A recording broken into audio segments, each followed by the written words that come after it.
Before we begin this journey through the oldest recorded stories of how the universe came to be, take a moment to like this video if you enjoy what we do here, and subscribe to join us on these midnight explorations through history's forgotten corners. Let me know in the comments where you're watching from and what time it is where you are. There's something profound about knowing we're all gathered here together, scattered across the world, united in our curiosity about humanity's ancient past. Now, settle in. Dim the lights if you can. Maybe let that familiar background hum of a fan or distant traffic wash over you. Tonight we're going back more than 4,000 years to the land between two rivers, to clay tablets that survived fire and flood and the crushing weight of millennia. Tablets that contain stories the biblical authors would later borrow, reshape and present as their own. We're talking about the Enuma Elish, the Babylonian creation epic, known to scholars as the 7 tablets of creation. But we're also going deeper into the Sumerian roots of these stories, into the myths of the Anunnaki, those divine beings who decreed the fates of mortals and shaped the very cosmos from primordial chaos. This isn't mythology in the sense of fairy tales or bedtime stories. These were sacred texts, ritual documents recited during the most important festivals of the year, texts that explained to ancient peoples why they existed, what their purpose was, and how the world as they knew it came to be. The scribes who carefully pressed these words into wet clay with a reed styluses weren't writing fiction. They were preserving cosmic truth as their civilization understood it, recording the acts of gods who had created everything from the stars above to the mud beneath their feet. You have to understand something about Mesopotamia, that fertile crescent between the Tigris and Euphrates rivers in what we now call Iraq. This wasn't just the birthplace of writing, of cities, of law codes and mathematics. This was where human beings first tried to answer the deepest questions that still haunt us today. Where did we come from? Why do we exist? What forces shaped the universe? And perhaps most importantly, what is our relationship to the divine? The Sumerians, who inhabited southern Mesopotamia from around 4500 BCE until roughly 1750 BCE, developed one of humanity's first great civilizations. They built ziggurats that scraped the sky, massive stepped pyramids that served as temples to their gods. They created the first known system of writing cuneiform, those characteristic wedge-shaped marks pressed into clay that would preserve their thoughts for thousands of years. They divided the day into hours and minutes using a base 60 mathematical system we still use when we check our watches. They brewed beer, performed surgery, wrote poetry, kept detailed astronomical records, and organized complex irrigation systems that transformed desert into farmland. Let's talk about cuneiform for a moment, because understanding how this writing system worked helps us appreciate what an achievement these texts represent. The earliest writing in Mesopotamia wasn't phonetic, wasn't an alphabet. It started as simple pictographs, pictures representing things. A symbol that looked like a head of grain meant grain. A symbol showing a foot meant to go or to walk. This was around 3400 BCE in the city of Uruk, and it was used primarily for accounting, keeping track of temple goods, recording transactions. But over the next few centuries, something remarkable happened. The Sumerians began using these pictographic symbols to represent sounds, phonetic values, allowing them to write abstract concepts, proper names, grammatical particles, things that couldn't easily be drawn as pictures. The symbols became more abstract, more stylized. Instead of drawing pictures, scribes began pressing a reed stylus into wet clay at specific angles, creating wedge-shaped marks, cuneiform, from the Latin cunus meaning wedge. A single cuneiform sign could have multiple meanings depending on context. It could represent an entire word, or it could represent just a sound that was part of a word, or it could serve as a grammatical marker. This makes cuneiform incredibly complex to read and write. Scribes had to memorize hundreds of signs and all their possible meanings and pronunciations. Scribal schools, called aduba or tablet houses, trained students for years in the intricacies of the writing system. It was an elite skill, a mark of education and status. And here's something fascinating. Even after the Sumerian language died out as a spoken tongue, replaced by Akkadian, the Semitic language of the Babylonians and Assyrians, cuneiform continued to be used. Akkadian speakers adapted the Sumerian cuneiform writing system to write their own language, creating a situation where many cuneiform signs could be read, either with their original Sumerian pronunciation or with an Akkadian pronunciation, or could represent different sounds entirely depending on context. It's as if English speakers had adopted Chinese characters but used them to write English words, with each character potentially having both its Chinese reading and an English reading. This meant that learned scribes had to know both Sumerian and Akkadian. Sumerian became like Latin in medieval Europe, a classical language studied by educated people but not spoken in daily life. The great literary and religious texts of Sumerian civilization were preserved, copied, studied, even though the people copying them spoke Akkadian as their native language. This is why Ashurbanipal, ruling the Assyrian Empire in the 7th century BCE, could boast of his ability to read Sumerian texts. He was reading a language that had been dead for over 1,000 years, preserved entirely through this cuneiform writing system. The tablets themselves are remarkable artifacts. Mesopotamian scribes wrote on clay, the most readily available material in their river valley civilization. They would take a lump of damp clay, shape it into a flat rectangular tablet, and then use a reed stylus to press cuneiform signs into the surface. For everyday documents, letters, contracts, receipts, the clay would simply be left to dry in the sun, creating a hard but fragile tablet. For important documents, for literary texts and royal inscriptions, the tablets would be fired in kilns, baked like pottery, creating a much more durable record. This is why we have Mesopotamian texts at all. Unlike papyrus or parchment, which rot and decay, unlike wood or wax tablets, which can be destroyed, fired clay tablets are nearly indestructible. They can survive for millennia under almost any conditions. Water doesn't harm them. The very act of fire that destroyed ancient libraries often baked unfired tablets, accidentally preserving what was meant to be destroyed. This is exactly what happened at Nineveh. The fires that burned Ashurbanipal's library baked the clay tablets hard, turning what might have been fragile records into permanent artifacts. But the Sumerians didn't see themselves as the masters of their civilization. No, they believed they were servants of the gods, specifically a pantheon of deities they called the Anunnaki, divine beings who had created humanity for a very specific purpose, to do the work that the gods themselves had grown tired of doing. This wasn't a creation motivated by love or loneliness, as you might find in other traditions. This was a practical arrangement, a cosmic labor solution to a divine staffing problem. The word Anunnaki itself is fascinating. In Sumerian, it's written as Da-nun-na, or variations thereof, generally understood to mean princely, offspring, or those of royal seed. These weren't minor deities or nature spirits. The Anunnaki were the heavy hitters of the Mesopotamian pantheon, the children of An, the sky god, and Ki, the earth goddess. They were the ones who made the big decisions, who determined fates, who controlled the fundamental forces that governed existence. But here's where it gets interesting, and where we need to separate archaeological fact from modern speculation. In recent decades, particularly since the 1970s, the Anunnaki have been swept up into alternative history narratives, claimed as ancient astronauts who came from another planet called Nibiru to mine gold and genetically engineer humans as a slave race. This interpretation, popularized by Zecharia Sitchin in his Earth Chronicles series, has sold millions of books and spawned countless documentaries and YouTube videos claiming to reveal the truth that mainstream academia is supposedly hiding. Let me be absolutely clear about this before we go any further.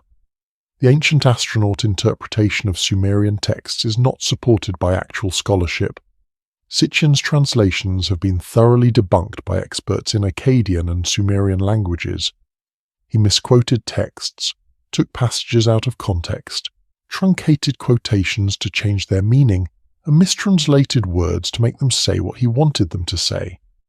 Every credible Assyriologist, every scholar who actually reads these languages professionally, has rejected his interpretations as fundamentally flawed pseudo-archaeology. That said, the real story of these texts, the actual content of what the Sumerians and Babylonians believed about creation, is far more fascinating than any alien conspiracy theory. Because what we're looking at here is the earliest example we have of sophisticated theological and cosmological thinking. These weren't primitive people making up simple stories.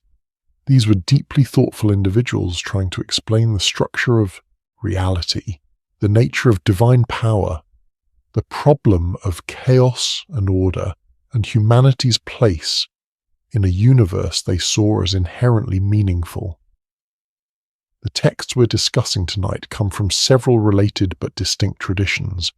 There's the Sumerian Eridu Genesis, possibly the oldest, though it survives only in fragmentary form from around 1600 BCE, but likely representing much older oral traditions.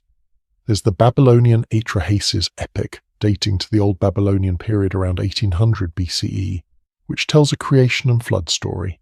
And then there's the Enuma Elish, the Babylonian epic that most fully develops the creation narrative and which earned its nickname as the Seven Tablets of Creation. All of these texts are interconnected, drawing on common mythological themes and often telling versions of the same stories. The Babylonians inherited much from the Sumerians before them, adapting Sumerian gods into their own pantheon, often just changing the names. Enki became Ea, Inanna became Ishtar. The fundamental stories remained, but they were reshaped to reflect Babylonian political and religious priorities, particularly the elevation of Marduk, the patron god of Babylon, to supreme status among the gods. But before we dive into the content of these tablets, we need to understand how they survived, how they came to us across more than 2.5 millennia, preserved by accident and recovered through determination. The archaeological discovery. The year was 1849, and a young English archaeologist named Austin Henry Layard was digging in the ruins of ancient Nineveh, in what is now northern Iraq near the modern city of Mosul. Nineveh had been the capital of the Assyrian Empire, one of the most powerful empires of the ancient world, until it was utterly destroyed in 612 BCE by a coalition of Babylonians, Medes, and Scythians who were determined to erase Assyrian power from the face of the earth. The destruction was total, systematic, and brutal. The city burned for days, perhaps weeks, fires consuming the wooden roofs and supports of palaces and temples. The great walls cracked and toppled. The monumental gates, those massive stone structures carved with images of Lamassu, the protective winged bulls with human heads, fell and shattered. The libraries, the administrative archives, the royal collections, everything that the Assyrians had carefully preserved for centuries, collapsed into rubble that gradually became burial mounds, tells rising from the desert floor, hiding secrets for over 2,000 years. Wind-blown sand and dirt accumulated over the ruins, year by year, century by century, until what had once been one of the greatest cities on earth was just a series of odd hills in the Iraqi landscape. Tells that local people knew contained ancient remains, but which had largely been left undisturbed since antiquity. The Ottoman Empire, which controlled this region in the 19th century, had little interest in the pre-Islamic past. These were the remnants of pagan civilizations, Jahiliyyah, the time of ignorance before the coming of Islam. There was no cultural imperative to excavate or preserve these sites. But European powers, particularly Britain and France, had developed an intense interest in biblical archaeology. They wanted to find physical evidence for the stories in the Old Testament to prove that the Bible was historically accurate, to locate the actual sites where biblical events had occurred. Nineveh was mentioned in the Bible, described as a great and wicked city. the capital of the Assyrian Empire that had conquered the northern kingdom of Israel and carried its people into captivity. The prophet Jonah had been sent to preach to Nineveh, warning of its destruction.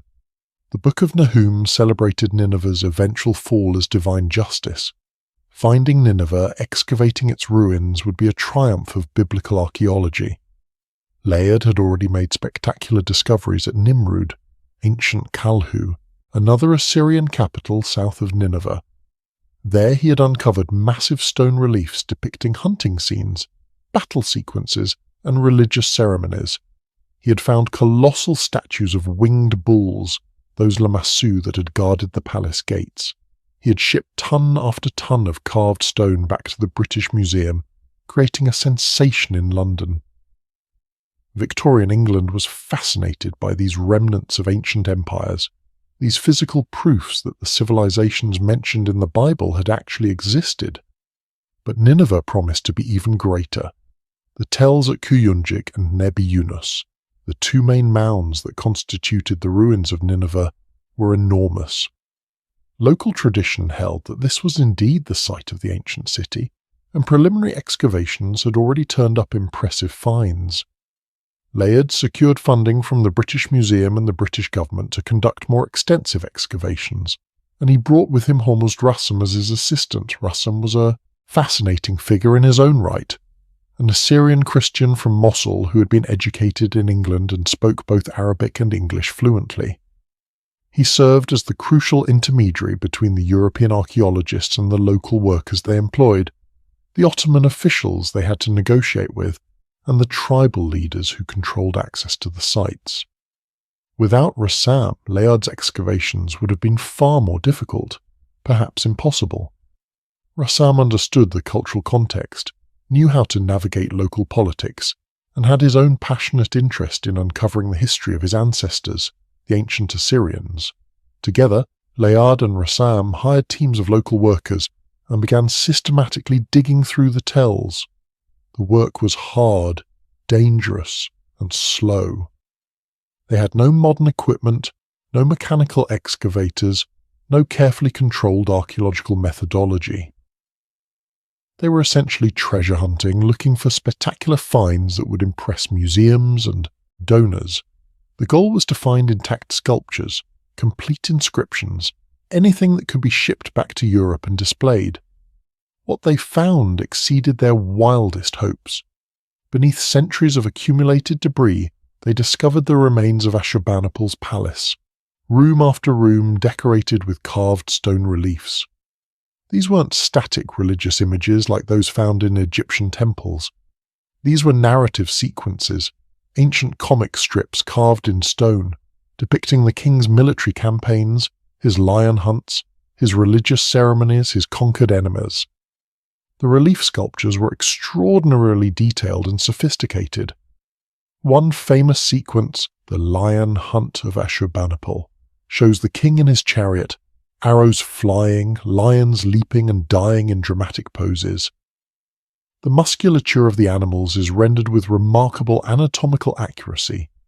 You can see the power in the lions' bodies, the tension in the king's bow, the drama of the hunt frozen in stone.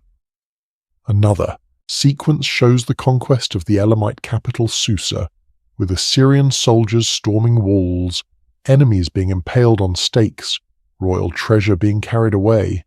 The message was clear. Ashurbanipal was powerful, victorious, favoured by the gods, and utterly merciless to his enemies. But among these spectacular stone carvings, in side chambers and storage rooms, Layard and Rassam found something else. Something that at first seemed far less impressive than the giant sculptures. They found rooms filled with broken clay tablets, thousands and thousands of fragments scattered in the ruins.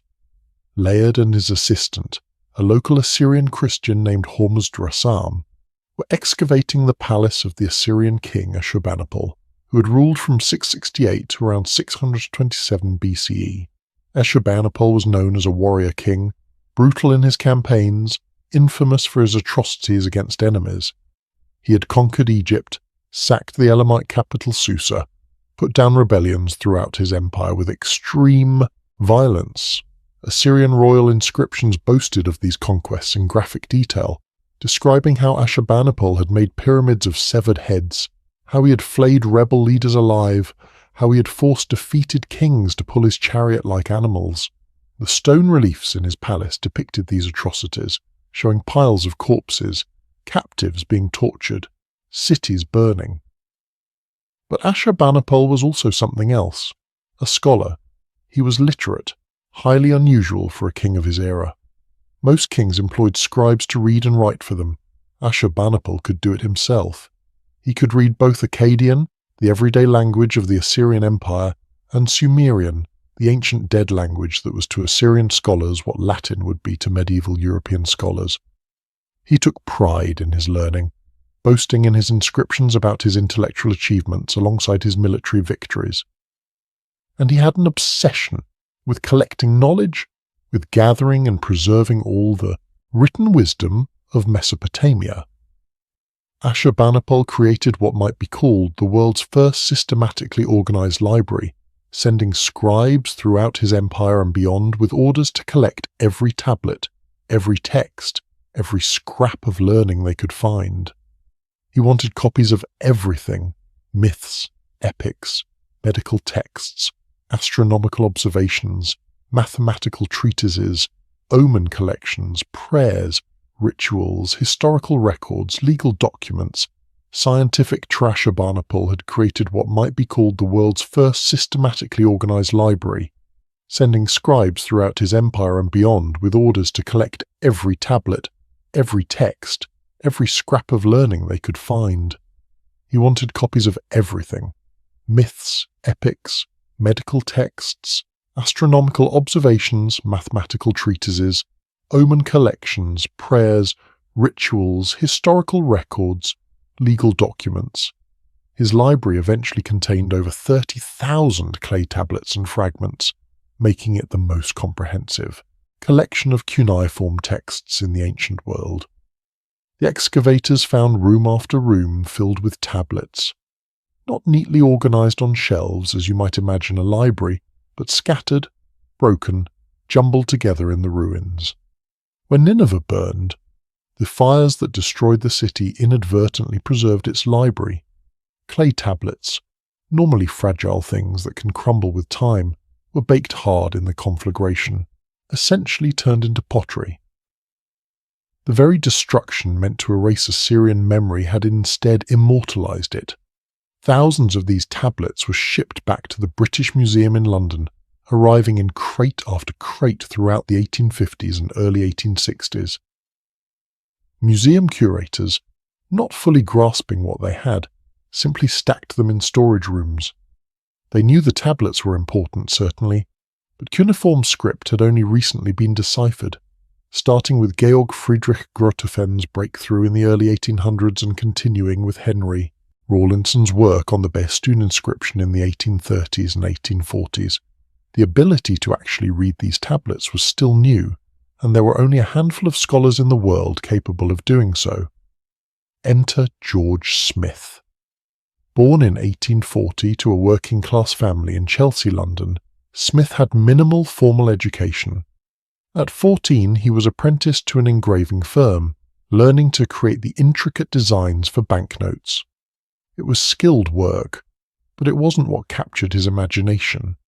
What captured his imagination were the Assyrian artifacts that had been arriving at the British Museum, the stone reliefs depicting ancient kings and battles, and especially those strange clay tablets covered in wedge-shaped marks. Enter George Smith. Born in 1840 to a working-class family in Chelsea, London, Smith had minimal formal education. His father died when he was young, leaving the family in poverty. At 14, he was apprenticed to Bradbury and Evans, an engraving firm off Fleet Street, learning to create the intricate designs for banknotes and currency. It was skilled work, requiring steady hands, attention to detail, and artistic ability, but it wasn't what captured his imagination. What captured his imagination were the Assyrian artifacts that had been arriving at the British Museum since the late 1840s. The stone reliefs depicting ancient kings and battles, winged bulls with human heads, and especially those strange clay tablets covered in wedge-shaped marks, cuneiform inscriptions that nobody could yet fully read, but which clearly contained important information from a lost civilization.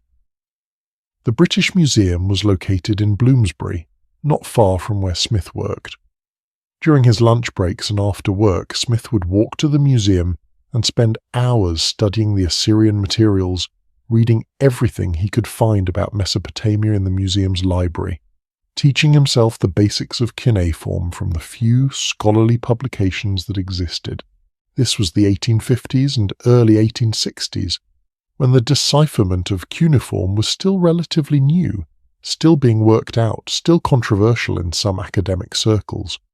George Smith had absolutely no formal training in ancient languages or archaeology. He was entirely self-taught, learning from books, from staring at inscriptions, from comparing texts and figuring out patterns. But he had a natural gift for it, an almost uncanny ability to see connections, to recognize repeated word patterns, to intuit meanings.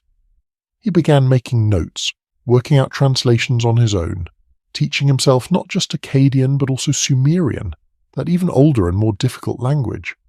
His dedication was extraordinary. While working full-time as an engraver, while supporting himself on a modest wage, Smith devoted every spare moment to studying cuneiform. He would arrive at the museum the moment it opened and stay until it closed. He befriended the museum staff, who began to notice this intense young man, always poring over the Assyrian materials. He started submitting articles to learned journals, tentative translations and observations, displaying a level of skill that shocked the academic establishment. How could this working-class engraver, this man with no university education, no formal mentors, no institutional support, be producing serious scholarship on ancient Mesopotamian texts? But Samuel Birch, the museum's director of antiquities, recognized real talent when he saw it.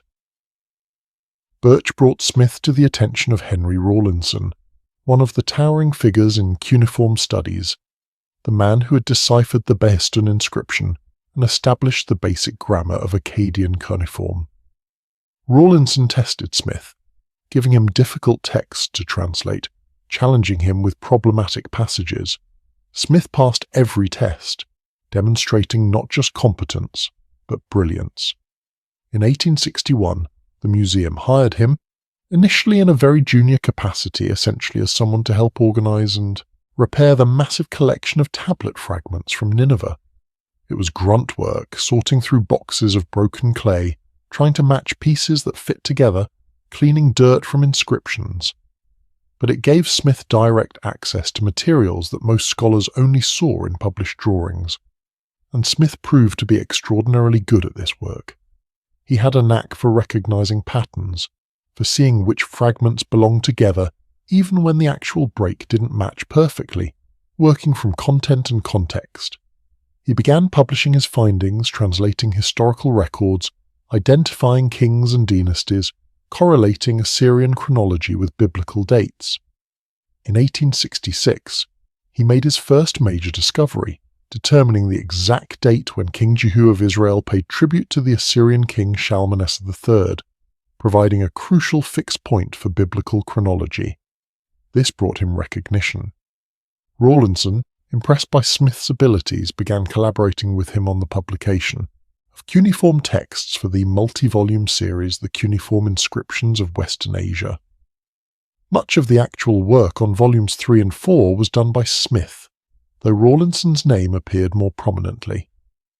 This was typical of Victorian academic culture, where gentlemen scholars took credit for work done by their assistants, but it gave Smith experience and growing recognition in the field.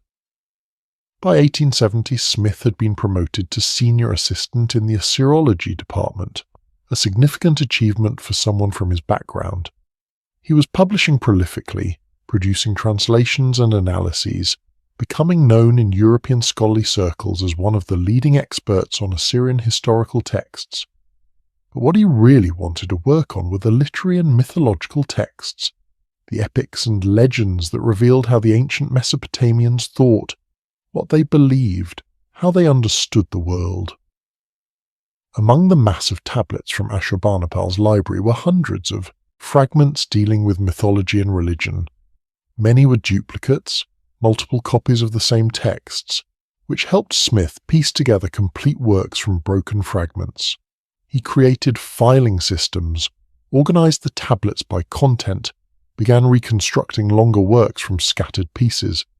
It was painstaking, detail-oriented work, requiring phenomenal patience and memory.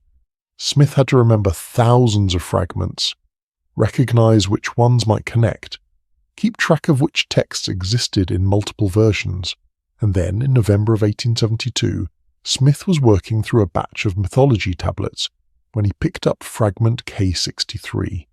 He began to read it, brushing away dirt, making out the cuneiform signs. It described a flood, a great deluge sent by gods. It told of a man who built a boat to escape the destruction, who loaded animals into the vessel. The text said the boat came to rest on a mountain, that the man sent out birds to see if the waters had receded, that he offered sacrifice when he finally left the boat. Smith stared at the tablet, his heart racing.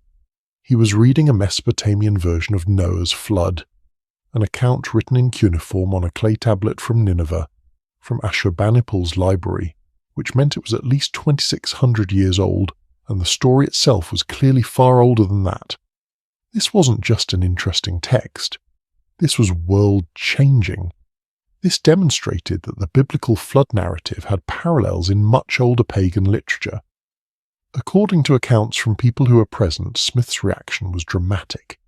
He jumped up from his desk, began pacing around the room in great agitation, overwhelmed with the significance of what he had found.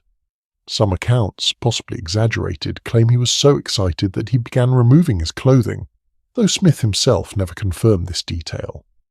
What is certain is that he immediately recognized the explosive nature of his discovery and began searching for more fragments of the same text, trying to piece together the complete story.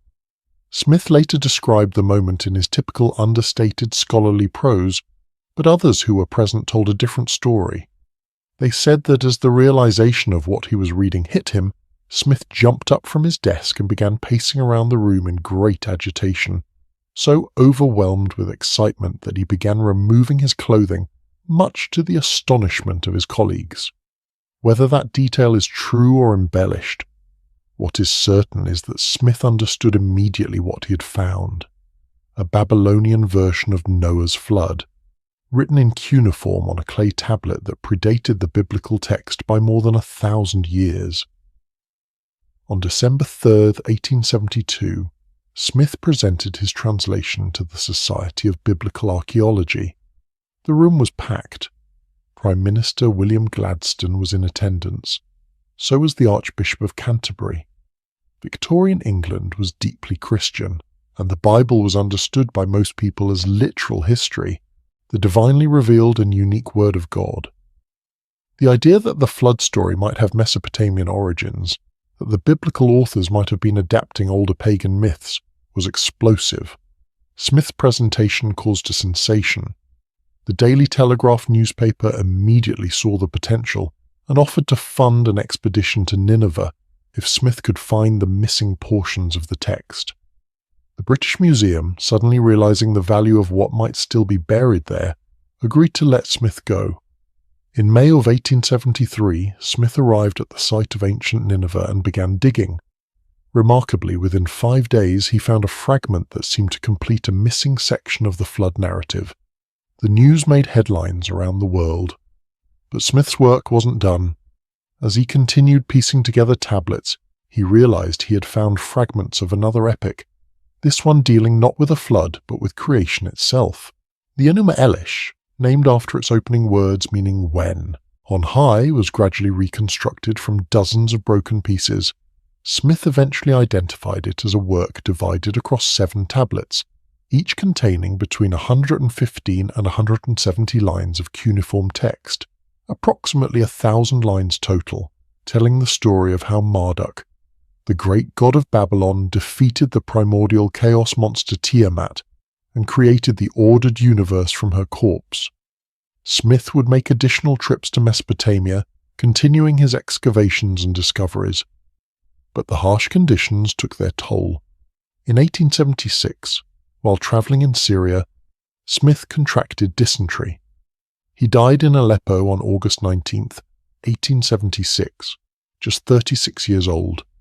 He had revolutionized our understanding of ancient Mesopotamia, demonstrated that biblical texts had older Mesopotamian parallels, and opened up an entire new field of study. The tablets he identified and translated would become some of the most important documents in the history of ancient literature. The tablets of the Enuma Elish that Smith found were not originals. They were copies made during Ashurbanipal's reign around the 7th century BCE. But the colophons on the tablets, those notes that scribes added giving information about the text, indicated that these were copies of much older works. The original composition of the Enuma Elish likely dates back to the reign of Nebuchadnezzar I during the second dynasty of Isin, around 1100 BCE, though some scholars argue for earlier dates. And the stories themselves, the mythological material, were certainly older still, drawn from Sumerian traditions that went back another 1,000 years or more. What Smith had found were pieces of humanity's earliest attempts to explain existence, preserved in one of history's first great libraries, recovered from the ruins of a destroyed civilization, and now readable again after more than 2 millennia of silence. These weren't just ancient myths. They were windows into how our ancestors thought about the deepest questions of existence, and what they had to say would prove to be far more sophisticated, strange, and fascinating than anyone in Victorian England could have imagined. The 7 tablets. So let's talk about what these 7 tablets actually contain. Let's walk through the Enuma Elish piece by piece, understanding not just the story it tells, but what that story meant to the people who created it and the civilization that held it sacred. The Enuma Elish was a ritual text, recited during the Akitu festival, the Babylonian New Year celebration that took place in the spring month of Nisan. This wasn't entertainment, this was sacred liturgy, performed by the high priest of Marduk's temple, the Asargala in Babylon, as part of a multi-day festival that involved purification rituals, symbolic reenactments of cosmic events, and the ritual humiliation and reinvestiture of the king himself. By reciting the story of how Marduk had brought order from chaos at the beginning of time, the Babylonians believed they were helping to ensure that order would continue for another year. Each tablet was carefully organized. The scribes who copied these texts numbered them, marking which tablet was which, and often added colophons at the end indicating who had written the copy, when, and sometimes from what original it was copied. This tells us that the Babylonians took textual accuracy seriously. They weren't casually retelling stories, but preserving what they considered to be authoritative accounts of cosmic history. Different cities had slightly different versions of the text. When these tablets were found in Assyrian contexts like Ashurbanipal's library at Nineveh, they sometimes had the Assyrian god Ashur substituted for Marduk as the supreme deity. This was standard practice in Mesopotamian religion. Every city promoted its own patron god, and when copying myths, scribes would sometimes elevate their local deity. But the basic structure and narrative remained, consistent across versions. The tablets weren't standalone objects. They would have been stored together, kept in a sequence so that the story could be read or recited in order. In Ashurbanipal's library, tablets were organized by subject matter, with mythology texts grouped together. Some rooms were dedicated to religious materials, others to medical texts, others to astronomical observations. The library attempted to contain all knowledge, and creation myths held a place of central importance within that knowledge. When we read the Enuma Elish today, we're reading a translation from Akkadian, the Semitic language that Babylonians and Assyrians spoke, which they wrote using cuneiform signs originally developed by the Sumerians for their very different non-Semitic language. This means the text is full of puns, wordplay, and linguistic nuances that don't translate well into English. Ancient Mesopotamian poetry used parallelism heavily, repeating ideas in slightly different words, creating a rhythmic, almost hypnotic quality when recited aloud. Modern scholars have produced various translations of the Enuma Elish, and they don't all agree on every detail. Some passages are damaged or unclear. Some words appear nowhere else in the entire corpus of Mesopotamian literature, leaving their exact meaning uncertain. There are debates about metaphors, about whether certain events should be understood literally or symbolically within the mythological framework, about the significance of specific divine names and titles. But the overall narrative is clear, preserved across multiple copies found at different sites, and we can reconstruct the story with reasonable confidence. What follows is the story as it unfolds across those 7 tablets: the Babylonian account of creation, the war in heaven, the slaying of the primordial dragon, the formation of the cosmos, and the creation of humanity. This is how the Babylonians understood the origins of everything. Tablet 1, before creation. The Enuma Elish begins with a state of non-existence, or perhaps more accurately, a state before existence as we know it, before differentiation, before distinction, before anything was separate from anything else. When on high the heaven had not been named, the text begins in its famous opening line, firm ground below had not been called by name, naught but primordial Apsu, their begetter, and Mumu Tiamat, she who bore them all. This is profound. There were no gods yet, no sky, no earth, no stars, no cities, no mountains, no rivers, no plants, no animals, no humans. Nothing had been distinguished from anything else. Nothing had a name, and in Mesopotamian thought, to name something was to give it existence and identity. The act of naming was the act of creating, of bringing something from the undifferentiated chaos of potential into the concrete reality of actual existence. Without names, things couldn't truly be said to exist. They were just possibilities, potentials, unrealized forms floating in the primordial soup of pre-creation. Think about what this means philosophically. The Babylonians weren't imagining a void, an empty nothingness like the vacuum of space. They were imagining a fullness, a plenum, everything mixed together, undifferentiated, without boundaries or distinctions. It's closer to the modern physics concept of a quantum foam where all possibilities exist simultaneously before observation collapses the wave function into a specific state. Everything that would later exist was already there in potential, but nothing was yet actualized, nothing was yet defined and separate. What existed was water. Not water as we think of it today, not the stuff we drink or bathe in, but primordial water, the original substance, the fundamental element from which all things would emerge.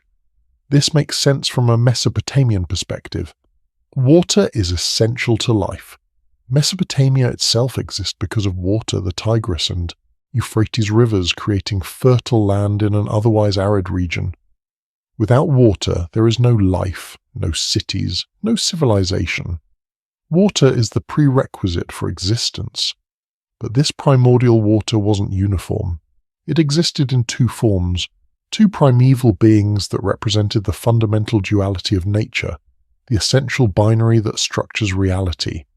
These beings weren't gods in the sense we usually understand the term, not anthropomorphic personalities with distinct characteristics and intentions. They were more like personified principles, cosmic forces given divine identity.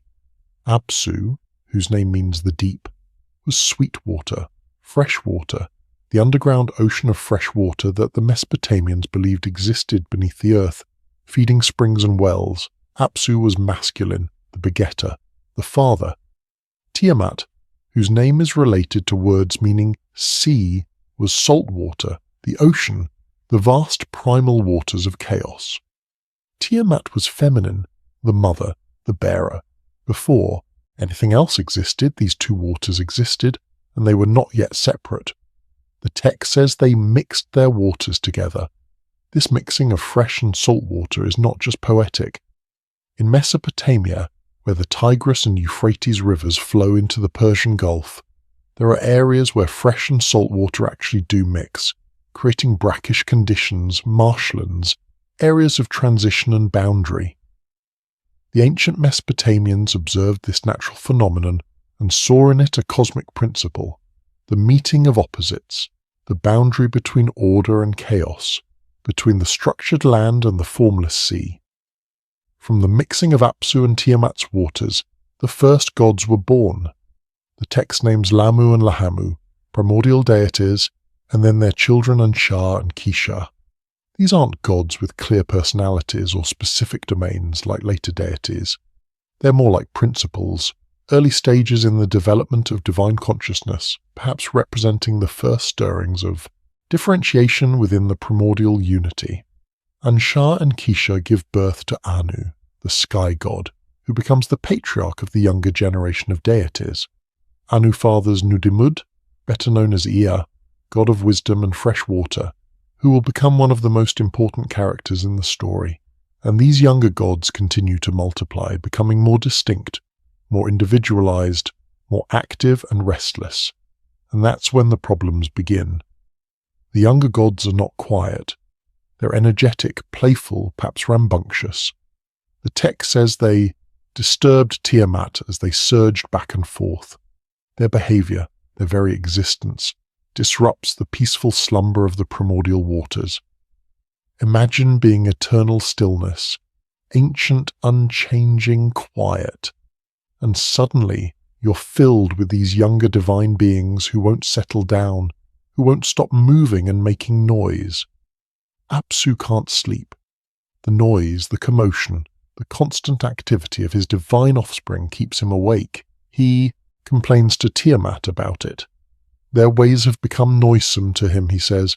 By day he cannot rest, by night he cannot sleep. He's exhausted, irritable, and he comes to a decision. These troublesome younger gods must be destroyed. Only then can peace and quiet be restored. Tiamat, the mother, is reluctant. These are her children, after all. Why should they destroy their own offspring? But Apsu is determined. He consults with Mumu, his vizier, and the two of them plot the destruction of the younger gods. Word of this plot reaches the divine assembly. The younger gods hear that their father plans to kill them, and they're terrified. They hold council, trying to figure out what to do, but they're paralyzed with fear. All except one.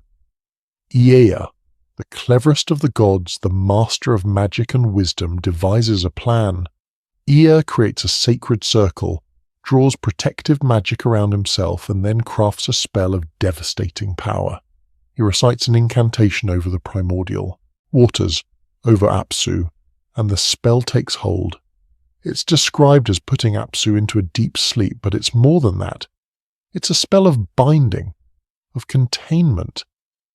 Ea renders Apsu powerless, strips him of his divinity, and then, in a shocking act of divine violence, Ea kills his own father.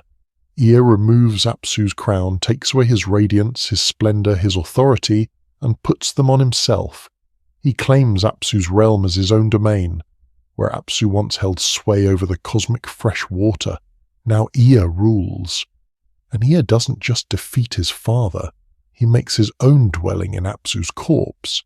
The god establishes his chamber, his sacred abode, literally inside the body of the defeated primordial deity. This is startling imagery, this idea of the younger generation of gods literally inhabiting the corpse of their progenitor. But in Mesopotamian thought, this made a kind of sense. The fresh water beneath the earth, Apsu's realm, became Ea's domain, the place of wisdom and magic, the source from which life-giving water springs. He settles into his new home with his wife Damkina, and there, in the chamber of destinies, in the room of archetypes, they conceive a child. This child will be special, greater than all the gods who came before. This child is Marduk. The text spends considerable time describing Marduk's birth and nature. He is perfect, surpassing all gods in every way. He has 4 eyes, 4 ears, seeing and hearing more than any other divine being. Fire blazes from his mouth when he speaks. He is given the winds as toys, creating storms to play with. His grandfather, Anu, delighted with him, gives him additional powers, making him doubly divine. Marduk is being set up as the ultimate hero, the champion who will save the gods when the real crisis comes. Because killing Apsu doesn't end the threat. It actually makes things worse. Tiamat, who had been reluctant to destroy her children, now has a real reason for rage. Her husband has been murdered. The younger gods, led by Ea, have committed a terrible crime, killed their own father, and now rule in his place. Some of the primordial gods, those who sided with Apsu, come to Tiamat and urge her to take revenge. At first, Tiamat resists. The text portrays her as wanting peace, wanting to avoid conflict, but eventually worn down by the arguments of the other ancient gods and consumed by her own grief and rage, Tiamat makes a decision. She will make war. She will destroy these upstart young gods who killed her beloved Apsu. And so Tiamat begins to prepare. She creates an army, and not just any army. She creates monsters, beings of primordial terror, creatures that embody chaos and destruction. The tablet lists them: the viper, the fierce dragon, the Lahmu demon, the lion demon, the raging hound, the scorpion man, storm demons, and others. 11 types of monstrous beings in all. She fills them with venom, makes them fearsome beyond measure, irresistible in their power. Tiamat appoints a champion to lead her army, a god named Kingu, whom she elevates above all others. She gives King the Tablet of Destinies, a powerful artifact that grants him authority over fate itself. With the Tablet of Destinies, Kingu can decree what will happen, can shape reality according to his will. Tiamat has armed her forces with both monstrous power and cosmic authority.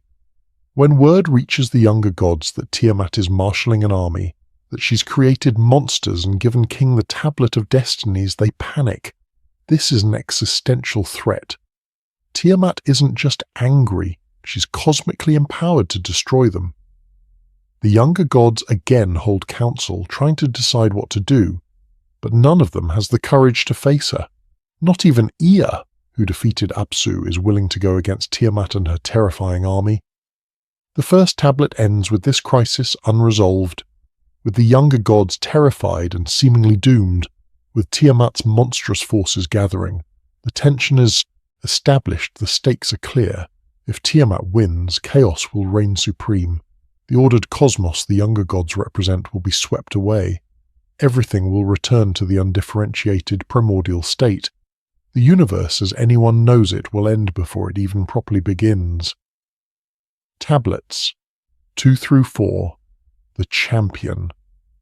The second tablet opens with the younger gods in absolute despair, paralyzed by fear, facing an existential threat that could end their existence before the universe even properly begins.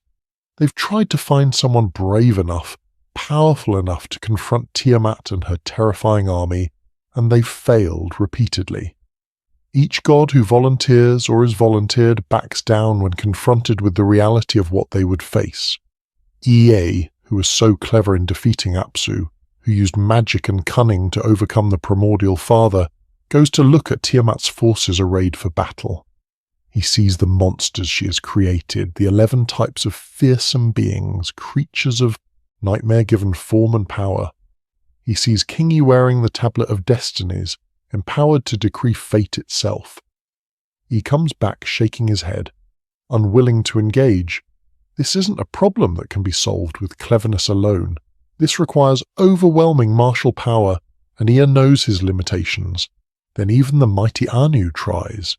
Anu, the sky god, king of the gods by traditional reckoning, grandfather to many of the younger deities, holder of supreme authority in the divine hierarchy, goes forth to face Tiamat.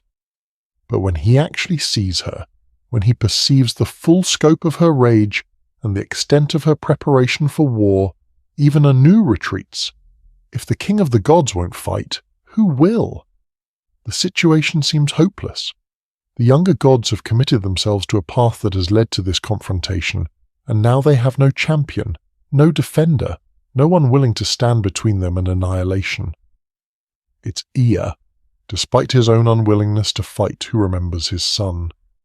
Marduk, that remarkable child born in the Chamber of Destinies, in Apsu's defeated form, conceived in the place of power after the victory over the primordial father. Marduk, who showed extraordinary abilities from infancy, who was given 4 eyes and 4 ears by his grandfather Anu, who could create storms as playthings, who blazed with divine fire. Marduk, who has continued to grow in power and skill, becoming something unprecedented among the gods. Marduk is not yet one of the ruling council. He's young by divine standards, not part of the established hierarchy, not a god who holds traditional authority or an ancient domain. But young doesn't mean weak. Young can mean energetic, ambitious, powerful in ways that older, more established gods are not. Young can mean unafraid of challenges that would daunt the more experienced, unburdened by the caution and political maneuvering that constrains elder deities. Ea goes to his son and explains the dire situation with complete honesty. The gods need a champion. Tiamat has declared war and created an unstoppable army. The established gods, including Ea himself, are afraid to face her. Everything the younger gods have built, the new cosmic order they've established since defeating Apsu, all of it is about to be swept away unless someone can defeat Tiamat and her forces. The universe as they know it is about to end. Will Marduk help? Marduk, ambitious and supremely confident in his abilities, recognizes this as the opportunity of a lifetime, but he's also astute politically. He understands leverage, understands negotiation, understands that desperate people make concessions they wouldn't normally make. The elder gods need him far more than he needs them. They're asking him to risk his life, to face a primordial monster goddess and her army of demons, to engage in combat that could mean his destruction. They're asking him to save them from a threat of their own making, from consequences of conflicts among the elder generation. Why should he do this and then return to his subordinate position? So Marduk sets conditions, and they're extraordinary conditions that completely overturn the traditional divine hierarchy. If he defeats Tiamat, if he saves the divine assembly from destruction, he wants to be made king of all the gods, supreme ruler of the pantheon, ultimate authority in the cosmos. His word must become law. His command must be absolute and final. The other gods, including the elders who currently outrank him, must acknowledge him as their lord, bow before him, accept his sovereignty. Think about what Marduk is demanding. He's asking the elder gods to abdicate, to give up their traditional authority, to subordinate themselves to a younger deity. He's demanding a complete revolution in the divine power structure. This is astonishing audacity, especially from a relatively young god addressing his elders, breaking all norms of respect and hierarchy. In any other circumstance, such demands would be rejected as presumptuous, possibly punished as insolent rebellion. But these aren't normal circumstances. The elder gods are desperate. They literally have no other option. They've already tried to find another champion and failed. Tiamat's army is waiting. Delay only makes things worse. They need Marduk, and he knows it, and he's using his leverage to fundamentally reshape the cosmic order to his advantage. This is brilliant political maneuvering dressed up as heroic volunteerism. The elder gods, swallowing their pride, choking back their resistance to such a dramatic change in the established order, agree to Marduk's terms. But before they formally invest him with supreme authority, they want proof. They want to see that his word really does have creative power, that when he decrees something, it actually happens, that he possesses the fundamental divine attribute of speaking reality into existence. So they conduct a test, a demonstration of divine power witnessed by the assembly. The gods place a constellation in their midst, a garment according to some translations, and they tell Marduk to command it to vanish. Marduk speaks, and the object disappears, ceasing to exist because he commanded it not to be. Then he commands it to reappear, to return to existence, and it does. His word has power over the fundamental structure of reality. He can create and destroy with speech alone. This is the ultimate divine power in Mesopotamian theology. The gods don't build things with their hands or shape them through physical labor. They speak, and their will becomes real. Let there be light isn't a biblical innovation. It's standard Mesopotamian cosmology. Divine speech is creative force, and Marduk has demonstrated that his speech possesses this power to an unprecedented degree. The gods are convinced and perhaps also frightened. They've seen what Marduk can do. They build him a throne right there in the divine assembly, elevating him immediately to kingship. They give him the symbols and regalia of supreme authority. They dress him in royal garments. They place the crown upon his head. They put the scepter in his hand, and they proclaim him Lugal Dima Ankia, king of the gods of heaven and earth. But proclamations and ceremonies won't defeat Tiamat. Marduk needs weapons, and he arms himself with an arsenal that reflects both ancient Near Eastern warfare and cosmic divine power. He takes up a bow, the weapon of kings and warriors throughout Mesopotamia, and fills his quiver with arrows. He carries a mace in his hand, a weapon for crushing skulls and shattering bones in close combat. He creates lightning to flash before him, illuminating his approach and terrifying his enemies. But his greatest weapons are the winds. Marduk doesn't just use wind. He commands it, harnesses it, makes it an extension of his will. The text describes him creating and controlling multiple types of wind. The 4 winds that blow from the cardinal directions, the 7 winds of Mesopotamian meteorology, the evil wind that brings disease and misfortune, the whirlwind that tears through cities, the tornado that rips buildings from foundations. He gathers these winds around himself, makes them swirl in a vortex of destructive power. Then he creates something even more devastating, a storm flood, what the text calls him hulu, a deluge of overwhelming water. He makes 7 winds total according to some counts, gives them names like unsparing, the tempest, and hurricane, and he yokes them to a chariot. The chariot itself is a weapon, a war machine. It's pulled by 4 horses, and their names tell you everything about their nature: killer, merciless, trampler, and flyer. These aren't gentle steeds, they're instruments of destruction. Marduk mounts this storm chariot, positions himself as the eye of a divine hurricane, and prepares to ride forth. This imagery is extraordinary. Marduk isn't just a warrior god with a sword and shield, he's embodying the power of the tempest, the overwhelming, irresistible force of nature that can flatten cities, flood valleys, destroy armies, and drown the world. He's become weather itself, become the storm that sweeps away everything in its path. This is appropriate for fighting Tiamat, who represents the chaos of the primordial ocean. Storm against sea, wind against water, organized destructive force against undifferentiated destructive chaos. Marduk rides forth to meet Tiamat. The distance between the divine assembly and Tiamat's position collapses as he approaches. Cosmic space in mythology doesn't work like physical space. It's more like narrative space, emotional distance, where approach happens because the story needs it to happen. Marduk arrives at the battlefield, and there is Tiamat, massive beyond comprehension, surrounded by her monstrous army, Kingu at her side wearing the stolen tablet of destinies. When Tiamat sees Marduk coming, wreathed in storm and lightning, riding his terrible chariot, she begins to speak to him, taunting him with her words, questioning his presumption, asking how he dares to challenge her. She's the primordial mother, the original ocean from which the gods themselves emerged. He's a latecomer, a grandchild, barely worth her notice. How can he possibly think he can stand against her?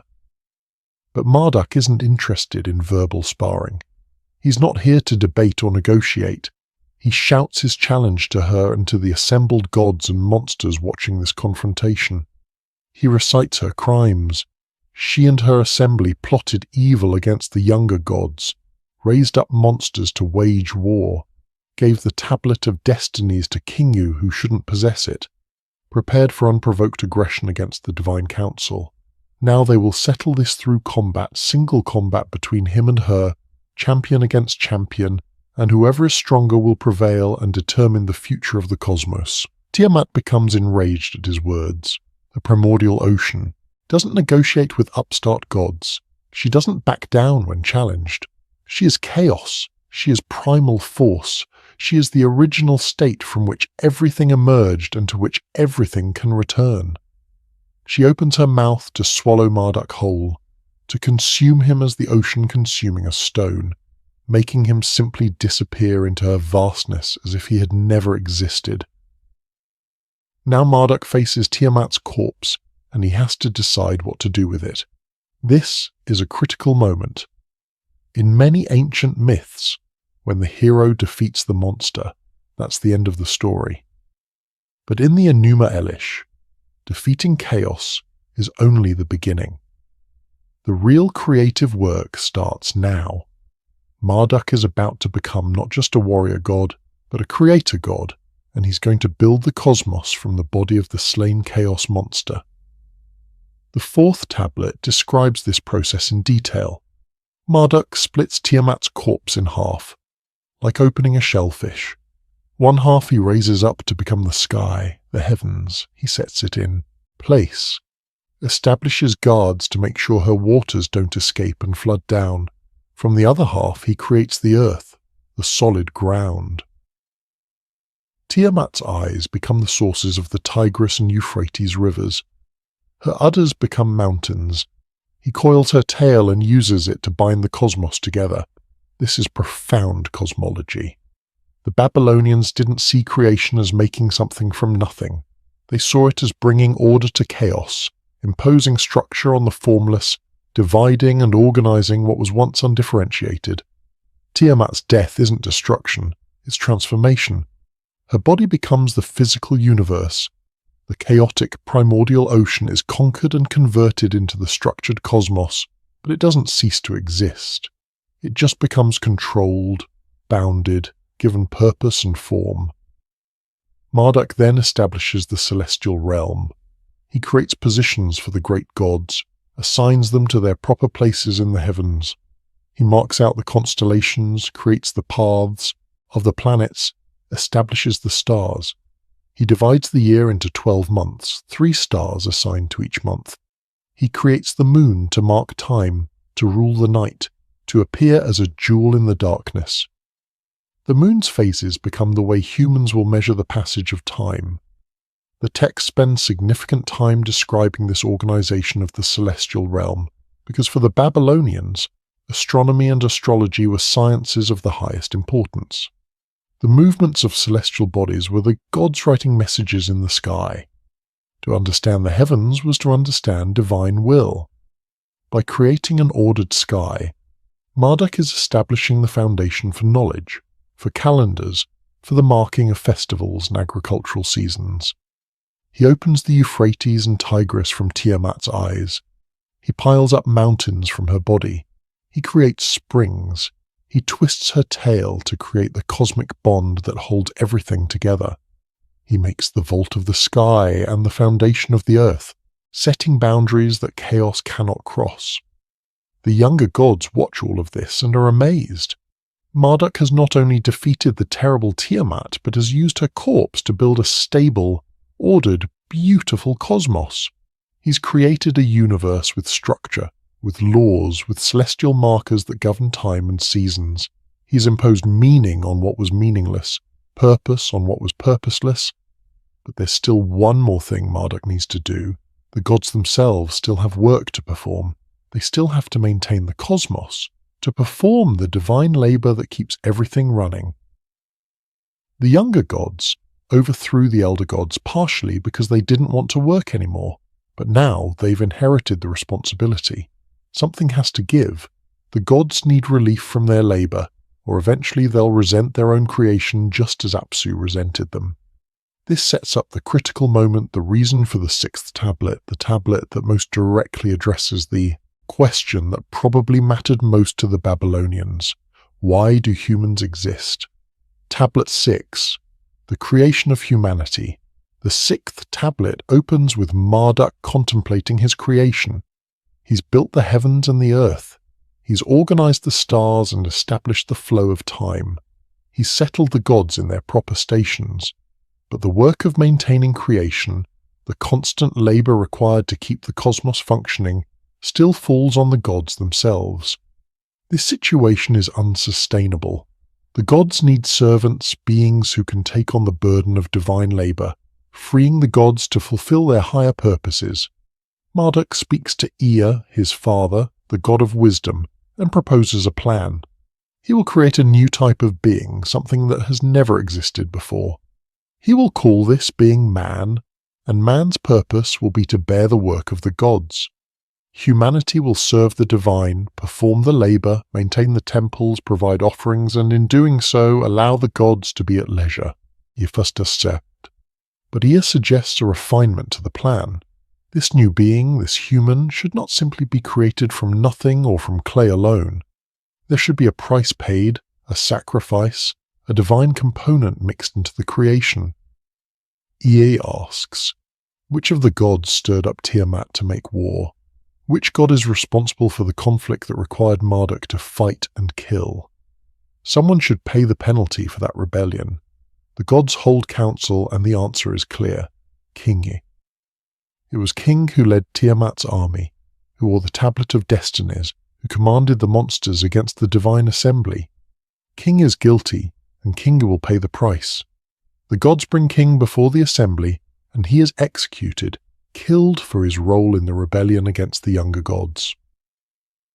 This is where the text becomes particularly important, because it describes the method of human creation in ways that parallel other Mesopotamian myths and also show striking similarities to the biblical account. Marduk takes King's blood, divine blood, and from it Ea creates humanity. The exact procedure involves mixing the blood with something described as bone or clay, creating a substance that is both divine and earthly, both spiritual and material. The text emphasizes that humans are made partly from divine substance. They have within them the blood of a god, specifically the blood of a rebel god, a god who fought against the established order. This is a profound theological statement. Humanity isn't purely earthly or animalistic. Humans have a divine component, but it's the component of a criminal god, a rebel, someone who opposed cosmic authority. This might seem like a strange choice, to make humans from the blood of a condemned deity, but it explains, in the Babylonian worldview, several things about human nature. It explains why humans are mortal. They're made from the substance of a god who was killed. It explains why humans must serve the gods. That's the whole reason they were created. It explains why humans are capable of both greatness and terrible wickedness. They have divine intelligence and ability, inherited from their divine component, but they also have the rebellious nature of Kingu, the tendency to resist authority, to question, to cause trouble. The Atrahasis epic, an older Babylonian text that deals with similar themes, describes the creation of humanity in slightly more detail. In that version, it's not just King's blood, but the blood mixed with clay. The goddess, Nintu, the birth goddess, creates the first humans by mixing divine blood with clay from the earth, then dividing the mixture into 14 portions. 7 portions become men, 7 become women. The goddess breathes into them, gives them form and life. The purpose remains the same across all versions. Humans are created to relieve the gods of labor. In the Atrahasis, this is made even more explicit. The gods had been digging irrigation canals, maintaining the waterworks of Mesopotamia, doing agricultural labor. They grew tired and complained. The solution was to create humans to do this work instead. Humans would dig the canals, work the fields, tend the temples, provide food and drink offerings to the gods. This would free the gods from manual labor and allow them to enjoy a more elevated existence. In the Enuma Elish, after creating humanity, Marduk divides the gods themselves into two groups, 300 to serve in the heavens and 300 to serve in the underworld. 600 gods in total, the full number of the Anunnaki according to this reckoning. Each group of gods has specific responsibilities, specific domains to oversee. The heavenly gods manage the sky, the stars, the weather, the celestial realm. The underworld gods manage death, fate, judgment of souls. And then, in an act of profound importance, the gods decide to build a city. They will build Babylon, the holy city, the earthly counterpart to the divine realm in the heavens. The gods themselves construct it, spending a full year molding bricks, shaping the buildings, creating the great temple called Esegula, the house of Marduk. When it's finished, they hold a great feast within it, establishing Babylon as the sacred center of the world, the place where heaven and earth connect. This is no coincidence. The Enuma Elish is, among other things, a political text. It was created and recited in Babylon to justify Babylon's supremacy, to explain why Marduk, the god of Babylon, should be considered the king of all gods. By having the gods themselves build Babylon at the dawn of creation, the text makes Babylon's holiness and centrality a cosmic fact, not just a political claim. The gods celebrate Marduk, praising him for his achievements. They enumerate his powers, his victories, his wisdom. The text calls this the section of the 50 names of Marduk, where god after god stands and proclaims a different title for Marduk, each name highlighting a different aspect of his power. Marduk who defeated Tiamat, Marduk who created the cosmos, Marduk who established justice, Marduk the king, Marduk the shepherd of the gods. Each name is more than just a title. Each represents an attribute, a function, a divine power that Marduk embodies. By reciting these 50 names, the gods are acknowledging the totality of Marduk's sovereignty. He's not just a war god, or a creator god, or a king god. He's all of these things and more. He contains within himself the powers that other gods hold separately. He has become, in Babylonian theology, close to what we might call monotheism's god, a supreme deity who encompasses all divine functions. The 6th tablet ends with these proclamations of praise, with the establishment of humanity's role and Babylon's sacred status, with the gods settling into their new cosmic order. Creation is complete. The universe is organized. Humanity exists to serve. The gods can now rest and enjoy the fruits of Marduk's victory and wisdom. Tablet 7. The 50 Names. The 7th and final tablet of the Enuma Elish is almost entirely devoted to the proclamation of Marduk's 50 names. This might seem strange to modern readers, this extended listing of divine titles, but in ancient Mesopotamian thought, names were power. To know something's true name was to have power over it. To proclaim someone's names was to acknowledge their authority and invoke their attributes.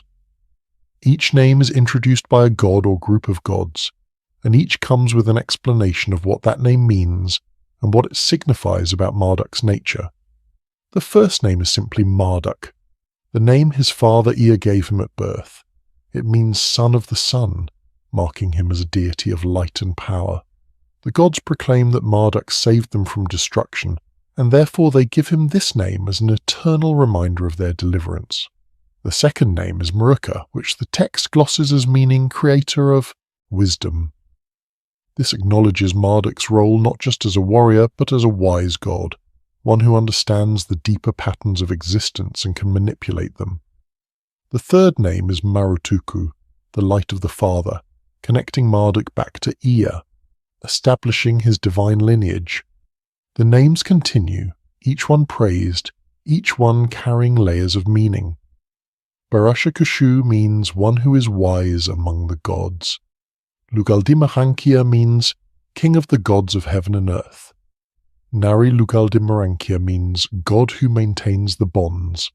Some names emphasize his creative powers. Asaluhi, who guides aright the gods, the one who showed the path to victory.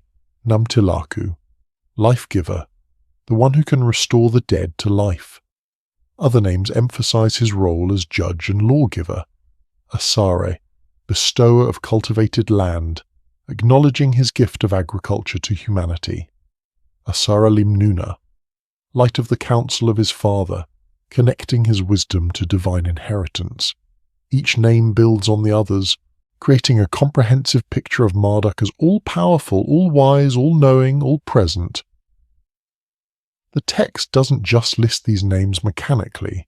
Each one comes with elaboration, sometimes several lines explaining the significance of that particular title, what deed it commemorates, what divine function it represents. The cumulative effect is overwhelming. This mountain of epithets, this tower of divine attributes, all applied to a single god. And this is intentional. The seventh tablet exists to make absolutely clear that Marduk is supreme, that his power encompasses everything, that all other gods are ultimately subordinate to him. In the Mesopotamian pantheon, which traditionally featured many gods each with their own domains, this represents a theological shift toward something like henotheism, the worship of one god while acknowledging others exist, or even toward a kind of functional monotheism where one god contains all divine powers. The recitation ends with instructions that these names should be taught, that fathers should repeat them to sons, that shepherds and herdsmen should call upon Marduk's names. The king should reverence Marduk, the ruled lands should honor him. This isn't just theology, it's propaganda, state religion designed to legitimize political power by grounding it in cosmic events at the dawn of creation. The tablet and the epic concludes with praise for Marduk, with the gods settling into the eternal order that he has established. The universe is stable, humanity has its purpose, the gods have their rest, and Marduk reigns supreme over all. The Anunnaki, the Divine Council. Throughout the Enuma Elish and related texts, we keep encountering references to the Anunnaki, these divine beings who play such a crucial role in Mesopotamian cosmology. We need to understand who and what they were, because modern misconceptions about the Anunnaki have created a great deal of confusion. In the earliest Sumerian texts, the term Anunnaki referred to the highest gods of the pantheon, the offspring of An or Anu, the sky god, and Ki, the earth goddess. The word itself seems to mean something like princely offspring, or those of royal seed. These were the great gods who made the big decisions, who decreed fates, who controlled the fundamental forces of nature and civilization. The Anunnaki weren't a fixed group with consistent membership. Different texts list different numbers. Some speak of 7 Anunnaki, others of 50, still others of 600. The composition varied depending on the context and the particular tradition, but certain gods were consistently associated with the Anunnaki.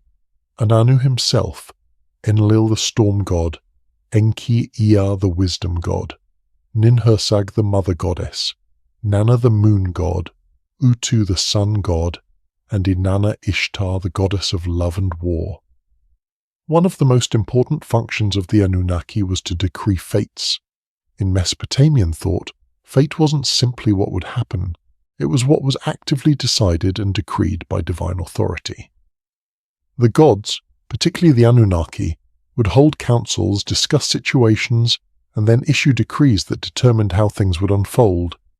This is why the Tablet of Destinies, which appears in the Enuma Elish and other myths, was such a powerful object. Whoever possessed it had the authority to decree fate itself. In some texts, particularly those dealing with the afterlife, the Anunnaki appear as judges of the dead. The descent of Inanna to the underworld describes 7 Anunnaki who sit as judges in the realm of the dead, passing sentence on Inanna when she trespasses into her sister's kingdom. These judges have the power of life and death. They can condemn even a goddess. The Epic of Gilgamesh also mentions the Anunnaki as judges, specifically calling them the judges of the underworld. This dual role, as both creators and judges, as both cosmic administrators and death deities, reflects the Mesopotamian understanding that the divine realm governed both life and death, both the world above and the world below. In the Enuma Elish, After Marduk creates the cosmos and humanity, he assigns the Anunnaki their positions.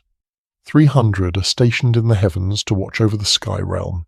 300 are stationed in the underworld to oversee the land of the dead. This division of divine labor ensures that all aspects of existence are properly managed, that cosmic order is maintained both above and below the earth. The Anunnaki had individual temples and cults throughout Mesopotamia. They weren't worshipped collectively as the Anunnaki, but rather as individual deities. Enlil in Nippur, Enki in Eridu, Inanna in Uruk, and so on. Each city had its patron deity, often one of the Anunnaki, and the temple of that deity was the center of city life, the place where the god's will was sought, where offerings were made, where the god's statue was housed and cared for like a living being.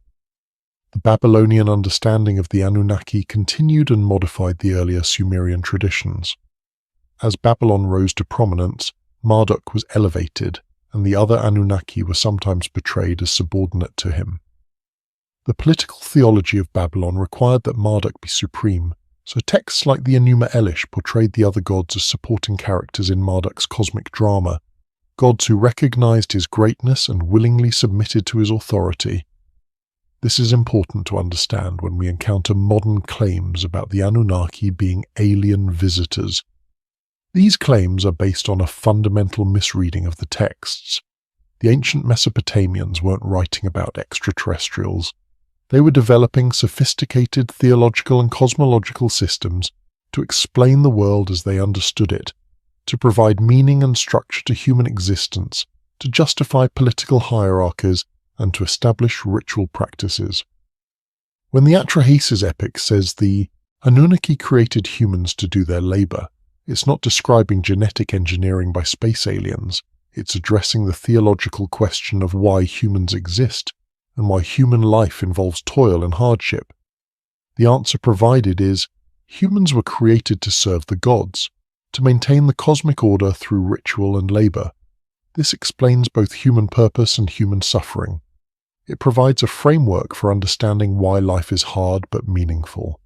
When texts describe the Anunnaki as having great power, being able to control natural forces, moving through the sky, this isn't evidence of advanced technology. It's standard divine imagery used for gods throughout ancient cultures. Gods fly, gods control storms, gods can travel between heaven and earth. This is what gods do in mythological narratives. Reading it literally and then imposing modern science fiction concepts onto it is anachronistic. The legitimate fascinating thing about the Anunnaki is what they reveal about Mesopotamian thought. These were people trying to understand how the universe worked, how society should be organized, what the relationship between humans and the divine should be. They created elaborate mythologies that addressed questions of origins, purpose, justice, fate, and meaning. The gods they envisioned were powerful but not omnipotent, wise but not infallible, immortal but not unchanging. The Anunnaki could be petty, could make mistakes, could learn and adapt. This very human portrayal of the divine, gods who argued and fought and competed, who got tired and wanted rest, who made both wise and foolish decisions, reflects a world-view that saw the cosmos as fundamentally similar to human society, operating by relationships, power dynamics, negotiations, and established rules. The gods weren't distant or incomprehensible. They were like kings and nobles, powerful but understandable, acting according to recognizable motives. The Atrahasis and Eridu Genesis, the Enuma Elish isn't the only Mesopotamian creation text, and understanding the others helps us see the broader mythological landscape. The Atrahasis epic, dating to the Old Babylonian period around the 18th century BCE, tells a creation story that overlaps with but differs from the Enuma Elish in significant ways. The Atrahasis begins not with primordial waters but with a labor dispute among the gods. The lesser gods, the Igigi, are made to do hard physical work, digging irrigation canals, maintaining the infrastructure that allows civilization to function. They work for 3,600 years, growing increasingly exhausted and resentful. Finally, they rebel. They burn their tools, march on the house of Enlil, the chief god, and demand change. Enlil wants to punish the rebels, but Enki, ever the wise counselor, suggests an alternative. Instead of punishing the Igigi, create a new class of beings to do the work. Create humans. The goddess Nintu, the birth goddess, is tasked with this creation. She mixes clay with the blood and flesh of a slaughtered god, one of the rebels, creating a substance that is both earthly and divine. From this mixture, Nintu creates 7 men and 7 women, the first humans, who immediately begin doing the work that the Igigi had refused to continue. The gods are pleased. Humanity serves its purpose. The Igigi are relieved of their labor. Everything seems to work out perfectly. But there's a problem that the gods didn't foresee. Humans reproduce.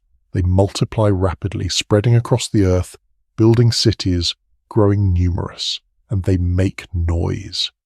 Just as the younger gods had disturbed Apsu and Tiamat with their commotion, now humanity disturbs Enlil. The text says that their noise became intolerable, that Enlil couldn't sleep because of the constant uproar of human civilization. Enlil decides to reduce the human population. He sends a plague, and many humans die. But Enki, who seems to have a soft spot for humanity, advises the human king Atrahasis to pray specifically to the plague god and offer sacrifices, and the plague is lifted. The human population recovers and continues to grow. Enlil tries again, this time sending a drought, cutting off the rain, hoping to starve humanity into smaller numbers. Again Enki intervenes, teaching Atrahasis how to pray to the rain god, and the drought ends. The population rebounds. Frustrated by these failures, Enlil determines on a final solution, a flood to destroy all of humanity. He binds the other gods with an oath not to warn humans about what's coming, but Enki, bound by his oath not to speak directly to humans, finds a loophole. He speaks to the wall of a reed hut where Atrahasis sleeps, ostensibly talking to the wall but knowing Atrahasis will overhear. Enki's message is urgent. A flood is coming. Build a boat. Save yourself, your family, and representatives of all living things. The description of the flood preparation in Atrahasis is detailed, describing the boat's construction, the loading of provisions, the gathering of animals. When the flood comes, it's devastating. Even the gods are terrified by its ferocity. The text says the gods crouched like dogs against the outer wall of heaven, frightened by the destruction they had unleashed. The flood lasts 7 days and 7 nights. Afterward, when the waters recede, Atrahasis offers a sacrifice. The gods, who have been deprived of human offerings during the flood and are hungry, crowd around the sacrifice like flies. They realize they actually need humans, that destroying humanity completely was a mistake. There's a reconciliation. The gods agree not to send another total flood, but they establish measures to control human population. Infant mortality, barrenness for some women, celibate priestess orders. These sad realities of human life are explained as divine population control measures, a compromise between the gods' need for human servants and their desire for peace and quiet. The Atrahasis epic is remarkable for several reasons. It's one of the earliest extended narratives we have. It addresses profound questions about why humans suffer, why children die, why some women cannot have children. It presents a complex picture of the divine, gods who are powerful but not all-knowing, who make mistakes and have to correct them, who depend on humanity even as they find humanity burdensome. The older Sumerian version of these stories is preserved in the Eridu Genesis, also called the Sumerian flood story. This text is badly damaged, with only about 1/3 of it surviving, but what remains gives us a glimpse of the earlier tradition that the Babylonians adapted. The Eridu Genesis begins with the creation of humanity and the founding of the first cities.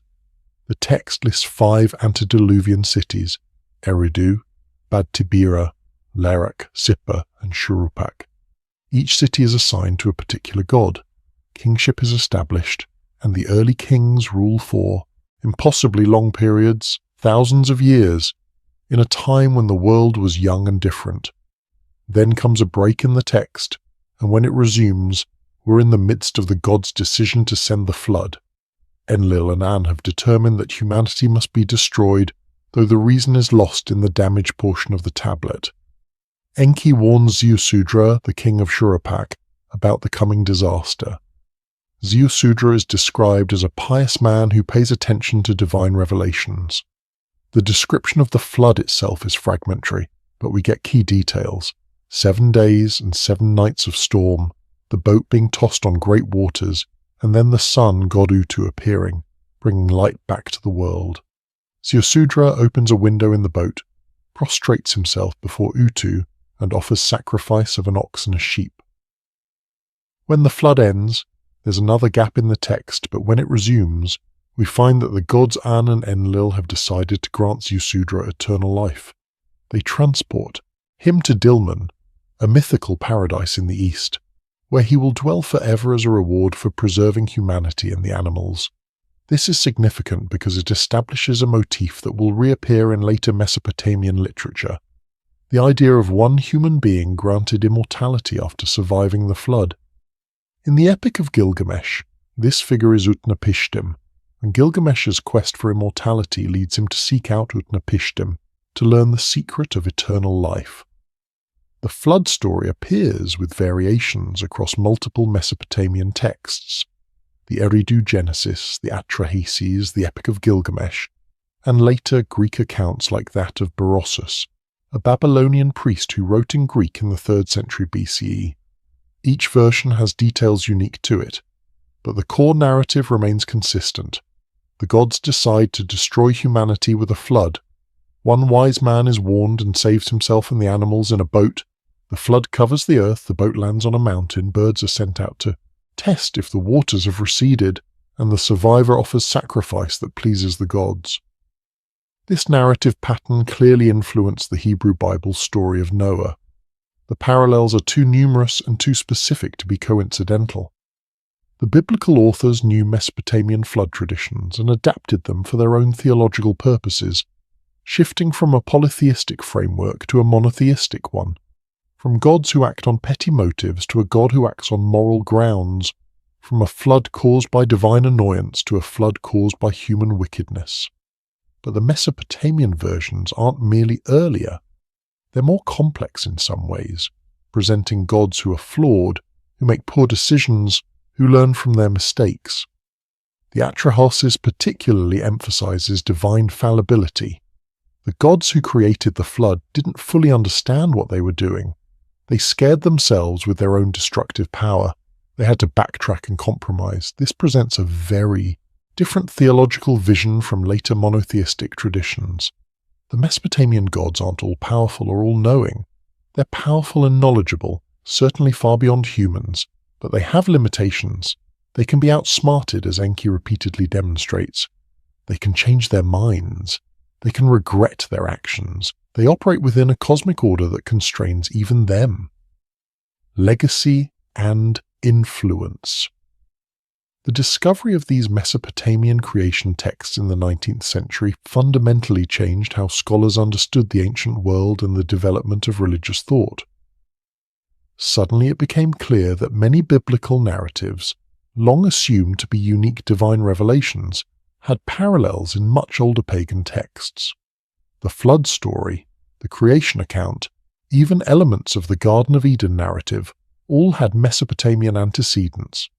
This realization was shocking to Victorian sensibilities. If the Bible wasn't wholly original, if its stories were borrowed and adapted from earlier cultures, what did that mean for biblical authority? How should believers understand Scripture if it incorporated pagan mythologies? Different people came to different conclusions. Some saw the Mesopotamian texts as evidence that the Bible was merely human literature, no different from any other ancient mythology. Others argued that God had revealed truth to the Babylonians first, before giving fuller revelation to the Hebrews. Still others suggested that all these texts derive from memories of actual historical events, real floods and real human origins that different cultures remembered and interpreted in their own ways.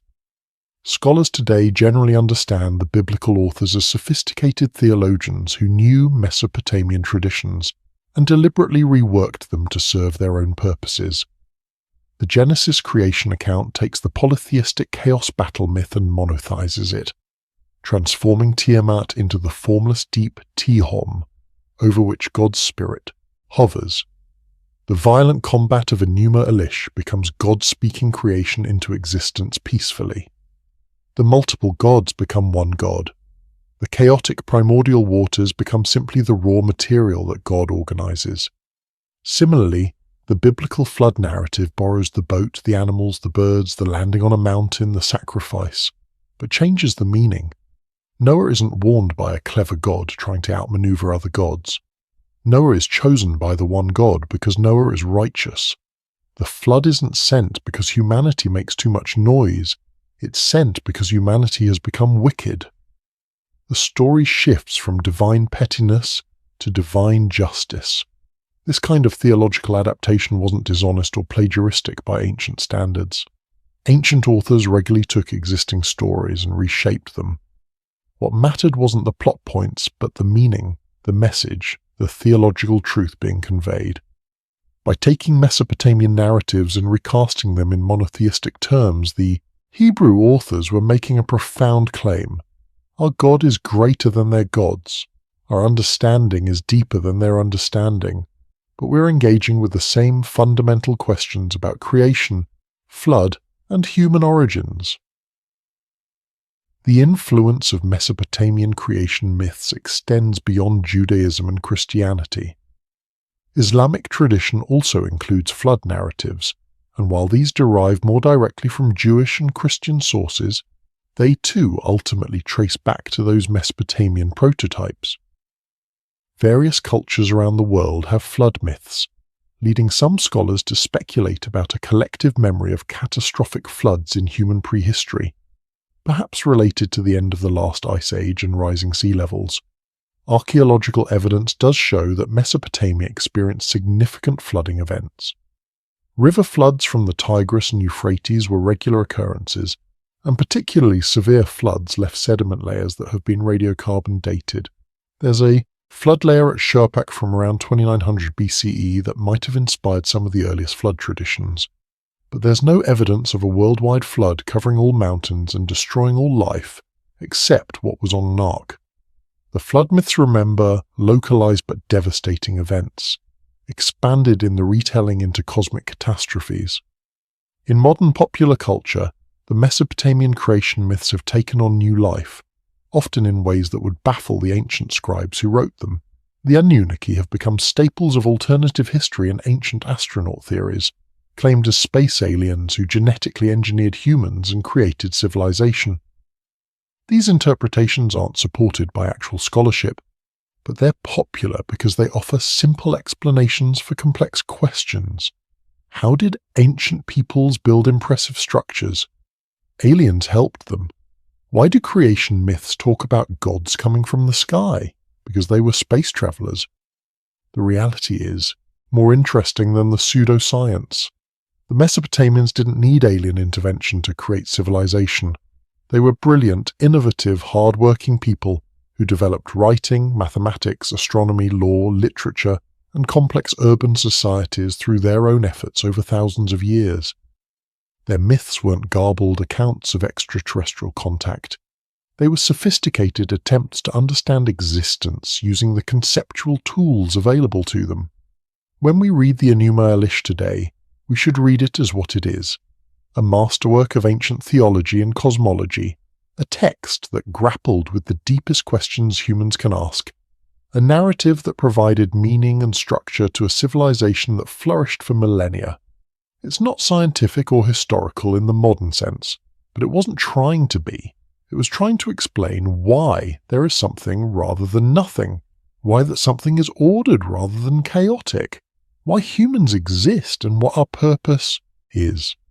The answers it provided: gods emerging from primordial waters, cosmic battles between order and chaos, creation from the corpse of a defeated monster, humanity formed from divine blood and earthly clay. These aren't random fantasy. They're carefully constructed theology. The mixing of fresh and salt water represented the boundary between stability and chaos.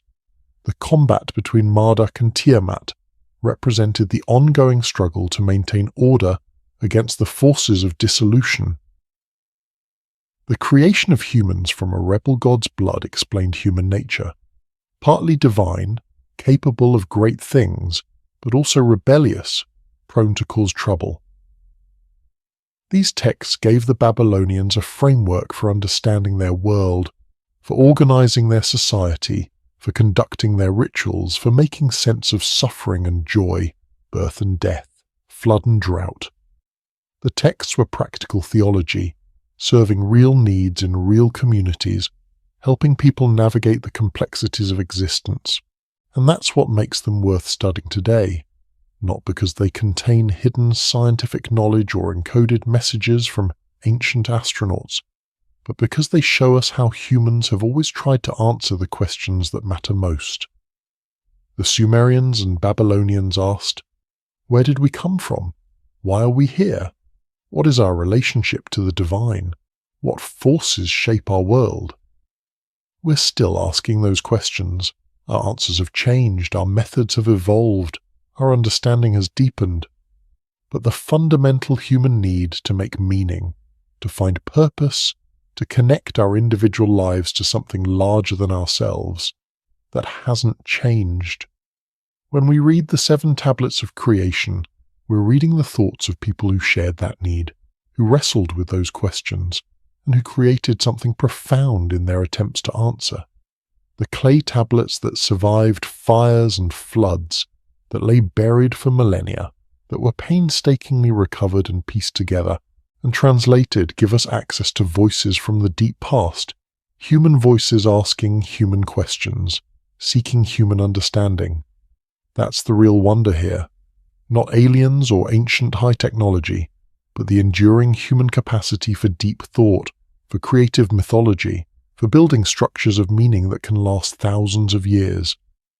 So when you encounter claims about the Anunnaki being space aliens, about Nibiru being a hidden planet, about Sumerian texts containing advanced scientific knowledge, remember what these texts actually are. They're religious and political documents from Bronze Age Mesopotamia. They're sophisticated works of theology addressing the concerns of their time. They're beautiful examples of ancient poetry and narrative art. They're windows into how a great civilization understood itself and its place in the cosmos. And that's enough. That's more than enough. We don't need to turn them into something they're not to make them valuable. The Enuma Elish, the Atrahasis, the Eridu Genesis. These texts are treasures of human cultural heritage. They connect us to our ancestors who built the first cities, who invented writing to preserve their thoughts, who looked at the stars and tried to understand what they were seeing, who created stories that would echo through millennia. The 7 tablets of creation aren't alien databases. They're human documents, achingly human, grappling with the questions that define the human condition. And in reading them, in understanding them, in appreciating them for what they actually are, we join a conversation that stretches back 4,500 years, to scribes in Babylon pressing reeds into wet clay, preserving thoughts that they believed mattered, that they hoped would endure. They were right. Their thoughts endured. Their tablets survived. Their voices can still be heard if we listen carefully, if we read with understanding, if we approach them with the respect they deserve. That's the legacy of the Mesopotamian creation myths. Not evidence of ancient astronauts, but evidence of ancient humanity, of people who thought deeply, who created beautifully, who sought meaning in a mysterious universe. People very much like us. Closing. So that's the story, the real story of the 7 tablets of creation, the Enuma Elish and its companion texts, the myths of the Anunnaki, and the creation of the cosmos and humanity. We've walked through the archaeology, the discovery by people like Layard and Rassam and especially George Smith, that remarkable self-taught scholar who unlocked these texts and changed our understanding of ancient history. We've traced the narrative across 7 tablets, from primordial chaos to ordered cosmos, from the war between Marduk and Tiamat, to the creation of humanity from the blood of a rebel god. We've explored the Anunnaki not as space aliens, but as the high gods of Mesopotamian religion, the divine council who decreed fates and judged souls and maintained cosmic order. We've looked at related texts like Atrahasis and the Eridu Genesis, seeing how these themes developed across different periods and traditions. And we've examined the legacy of these texts, how they influenced later religions, how they've been misinterpreted by modern pseudo-archaeology, and what they actually teach us about the people who created them. These texts matter. They matter as literature, as some of the earliest extended narratives we have. They matter as history, preserving glimpses of how ancient societies thought and believed. They matter as theology, showing sophisticated attempts to understand the divine and the cosmos. They matter as cultural heritage, connecting us to the roots of civilization itself. And they remind us that the deep questions, the ones about origins and purpose and meaning, have always been with us. The Sumerians and Babylonians answered them one way, in terms of gods and monsters and cosmic battles. We answer them differently today, but we're still asking, still wondering, still trying to understand why there is something rather than nothing, why we're here, what it all means. If you've made it this far through tonight's journey, thank you for joining me. If you enjoyed this exploration, consider liking the video and subscribing to the channel for more deep dives into history's mysteries and forgotten stories. Let me know in the comments what aspect of Mesopotamian mythology you'd like to hear about next. There's so much more to explore: the Epic of Gilgamesh, the descent of Inanna to the underworld, the legends of Sargon and the Akkadians, the astronomical observations that predicted eclipses thousands of years ago. Until next time, keep questioning, keep learning, keep exploring. The past has so much to teach us if we're willing to listen, and the real stories, the true histories, are always more fascinating than the fictions we make up about them. Good night, and thanks for tuning in, and that's what makes these texts worth studying intently today, worth reading carefully, worth understanding deeply, not because they contain hidden scientific knowledge or encoded messages from ancient astronauts or secret wisdom that modern academics are suppressing, but because they show us how humans across millennia have always tried to answer the questions that matter most, the questions that define what it means to be human and conscious in a mysterious universe. The Sumerians and Babylonians looked at their world and asked, where did we come from really? Why are we here at all? What is our relationship to the powers that govern existence? What forces shape our world and our lives? How should we understand suffering and death? What is the meaning of our existence, our labor, our brief lives? These are the eternal human questions, and every generation has to answer them anew using the intellectual tools available. We're still asking those same questions today, 4,000 years after the Sumerians, 2,600 years after the Library of Ashurbanipal burned. Our answers have changed dramatically. Our methods have evolved beyond recognition. Our understanding of cosmology and biology and physics has deepened immeasurably, beyond what Bronze Age thinkers could have imagined. But the fundamental human need to make meaning, to find purpose, to understand our origins, to connect our individual lives to something larger and more permanent than ourselves, to answer the question of why anything exists at all, that hasn't changed one bit. When we read the 7 tablets of creation, when we study the Enuma Elish with care and respect, we're reading the thoughts of people separated from us by vast stretches of time and enormous cultural differences, but who nevertheless shared that fundamental need, who wrestled honestly with those eternal questions, and who created something genuinely profound in their attempts to provide answers that would satisfy both intellect and spirit. The clay tablets that survived fires that should have destroyed them, that endured floods and wars and the collapse of empires, that lay buried under desert sands for more than 2 millennia, that were painstakingly excavated piece by piece, shipped to museums, sorted through fragment by fragment, pieced together like impossible jigsaw puzzles, deciphered through brilliant linguistic detective work, and finally translated into languages we can read and understand. These tablets give us direct access to voices from the deep past. Human voices asking human questions, seeking human understanding, trying to make sense of a world that could be beautiful and terrible, fertile and deadly, orderly and chaotic. That's the real wonder here, the genuine miracle worth celebrating. Not aliens visiting from other planets, not ancient high technology that somehow got lost, not hidden wisdom that mainstream scholars refuse to acknowledge.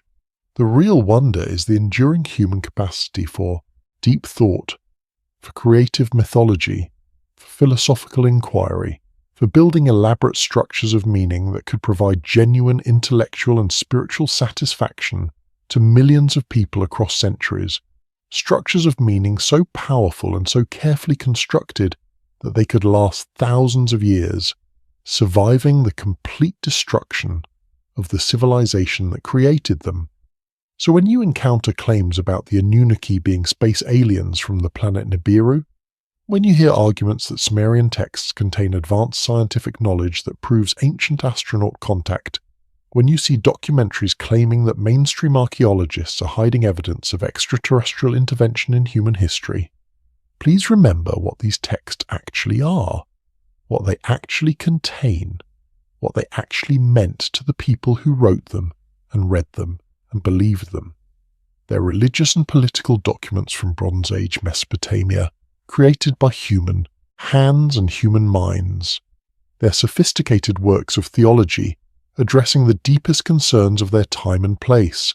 They're beautiful examples of ancient poetry and narrative art, demonstrating remarkable literary skill and philosophical depth. They're windows into how a great civilization, one of humanity's first civilizations, understood itself and its place in the cosmos, how it made sense of existence, how it answered the questions that every human society must answer. And that's enough. That's more than enough to make them valuable, fascinating, worthy of serious study and deep appreciation. We don't need to turn them into something they're not, don't need to impose modern science fiction narratives onto ancient religious texts, don't need to pretend they contain secret knowledge about alien visitors in order to make them matter. They matter because they're human documents addressing human concerns with human intelligence and human creativity. The Enuma Elish, the Atrahasis, the Eridugenesis, these texts are treasures of human cultural heritage, monuments of human intellectual achievement every bit as impressive as the pyramids of Egypt or the ziggurats of Mesopotamia. They connect us across vast expanses of time to our ancestors who built the first cities, who invented writing specifically to preserve their thoughts for future generations, who looked up at the stars and planets moving through the night sky and tried to understand what they were seeing and what it meant, who created stories, myths, cosmologies, theologies that would echo through the millennia, influencing religion and literature and philosophy down to the present day. The 7 tablets of creation aren't alien databases containing technological blueprints. They're human documents, achingly human, grappling with the questions that define the human condition, the questions we're still asking, still trying to answer, and in reading them carefully, in understanding them accurately, in appreciating them for what they truly are rather than what we might want them to be, we join a conversation that stretches back 4,500 years, back to Sumerian priests and Babylonian scribes pressing reeds into wet clay, creating cuneiform signs that would preserve their thoughts, back to people who believed these thoughts mattered, who hoped their words would endure, who tried to capture cosmic truth in baked clay tablets. They believed their work was important enough to record permanently. They believed future generations would want to know what they understood about the gods, about creation, about human nature and human purpose. They were absolutely right. Their thoughts did endure. Their tablets did survive. Their voices can still be heard clearly if we listen carefully, if we read with understanding, if we approach these ancient texts with the respect and careful attention they deserve, treating them as the serious intellectual and theological works they actually are. rather than as mysterious artifacts from some imaginary ancient astronaut visitation. That's the legacy of the Mesopotamian creation myths, the true inheritance we receive from Sumerian and Babylonian thinkers. Not evidence of ancient astronauts or proof of extraterrestrial intervention, but evidence of ancient humanity at its best, evidence of people thinking deeply and carefully about the most important questions, people creating beautiful and sophisticated theological systems, people building elaborate cosmologies that could explain existence and provide meaning to human life, people very much like us fundamentally, separated by time and culture and technology, but sharing the same basic human nature, the same capacity for abstract thought, the same need for meaning and purpose, the same questions about origins and destiny, the same desire to understand the mysterious universe we find ourselves inhabiting. When we read their words, when we engage seriously with their ideas, when we try to understand what they were really saying rather than what we might want them to have said, we honor their memory, we validate their efforts, we acknowledge our connection to them across the millennia. We recognize that they were us, or we are them, human minds trying to make sense of existence using the tools available, trying to answer questions that can't be fully answered but must be addressed anyway, because humans cannot help but ask why, cannot stop wondering about origins and meanings and purposes, cannot rest content with merely existing, but must understand or try to understand, or at least construct narratives that provide the comfort of understanding even when certain knowledge remains beyond our grasp. The Enuma Elish and its companion texts remind us that this has always been the human condition. This need to know, this drive to understand, this compulsion to create stories that explain existence. The specific stories have changed. The Babylonians believed in Marduk, defeating Tiamat. We believe in the Big Bang and evolution, but the underlying need, the fundamental human drive to explain where we came from and why we're here, that's exactly the same now as it was when scribes in Babylon carefully copied the 7 tablets of creation, preserving knowledge they considered sacred and essential. And maybe that's the most important thing these ancient texts can teach us. Not that ancient aliens visited Earth, not that the Anunnaki were extraterrestrials from Nibiru, not that Sumerian texts contain encoded advanced scientific knowledge. The real lesson is that humans have always been humans, always been capable of sophisticated abstract thought, always been driven to ask the deepest questions and create elaborate answers, always been able to build systems of meaning that work, that satisfy, that provide genuine intellectual and spiritual nourishment to the people who believe them. The Babylonians didn't need aliens to teach them how to create civilization or build cities or develop writing or construct elaborate cosmological systems. They had human intelligence, human creativity, human determination, human ingenuity. That was enough. That's always been enough. Humans created civilization all on their own, through countless small innovations and accumulated knowledge and cultural transmission across generations and sheer hard work sustained over centuries and millennia. The evidence is overwhelming, documented in tens of thousands of cuneiform tablets, in archaeological sites spanning from the earliest Neolithic villages to the great imperial capitals, in the slow development of technology and writing and social organization that we can trace step by step through the archaeological record. There's no mystery that requires alien intervention to explain.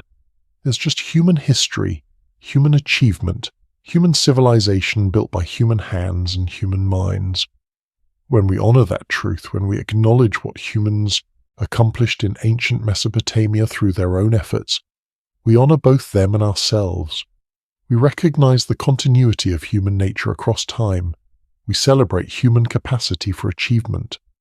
We connect with our ancestors as fellow humans, engaged in the same fundamental project of trying to understand and explain existence.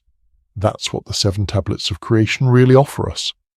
Not secret knowledge about aliens, not proof of ancient astronaut theories, not mysterious wisdom that academics are hiding. They offer us connection to the human past, insight into how other humans in other times addressed the same questions we're still addressing, appreciation for the sophisticated thinking that humans have always been capable of regardless of their technology level or scientific knowledge. They remind us that ancient people were not primitive in their thinking, not simple-minded, not intellectually inferior to modern humans. They were just working with different information, different scientific paradigms, different cultural contexts. But they were thinking deeply, reasoning carefully, constructing elaborate intellectual systems, doing serious philosophy and theology that deserves to be taken seriously on its own terms. The Enuma Elish is not a primitive fairy tale. It's sophisticated cosmological speculation. The Atrahasis is not naive mythology. It's profound theological reflection on suffering, purpose, divine human relations. The Eridu Genesis is not simple-minded origin story. It's careful attention to questions of beginning, to the problem of explaining how something came from nothing, how order emerged from chaos, how the world we experience came to be the way it is.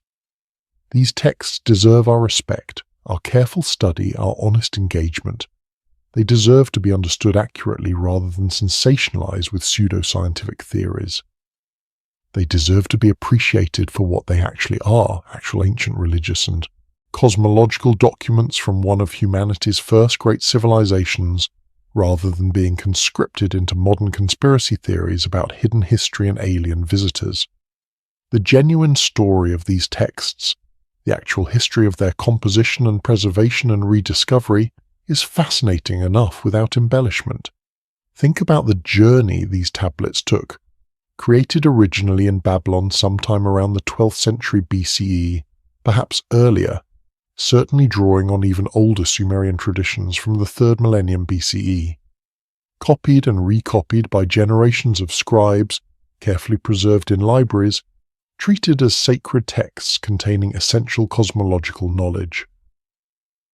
Then copied again in Ashurbanipal's library in Nineveh in the 7th century BCE, along with thousands of other texts from throughout Mesopotamia, part of the king's ambitious project to collect all written knowledge.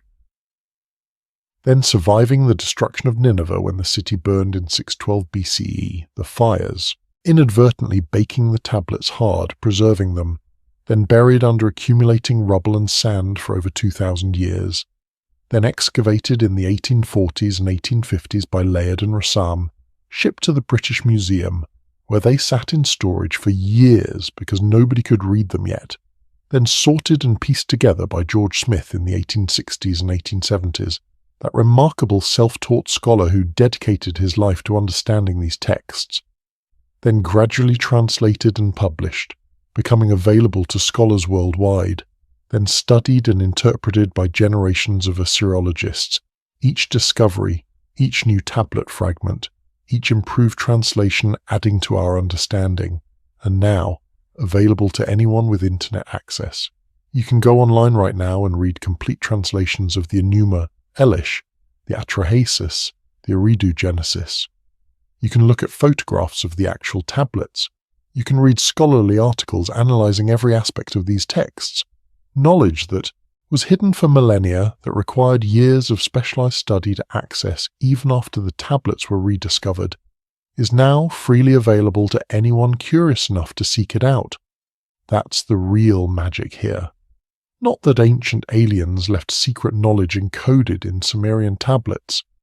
The real magic is that human knowledge, human creativity, human theological and philosophical speculation from 4,500 years ago has been preserved, recovered, and made available to anyone interested in learning about it.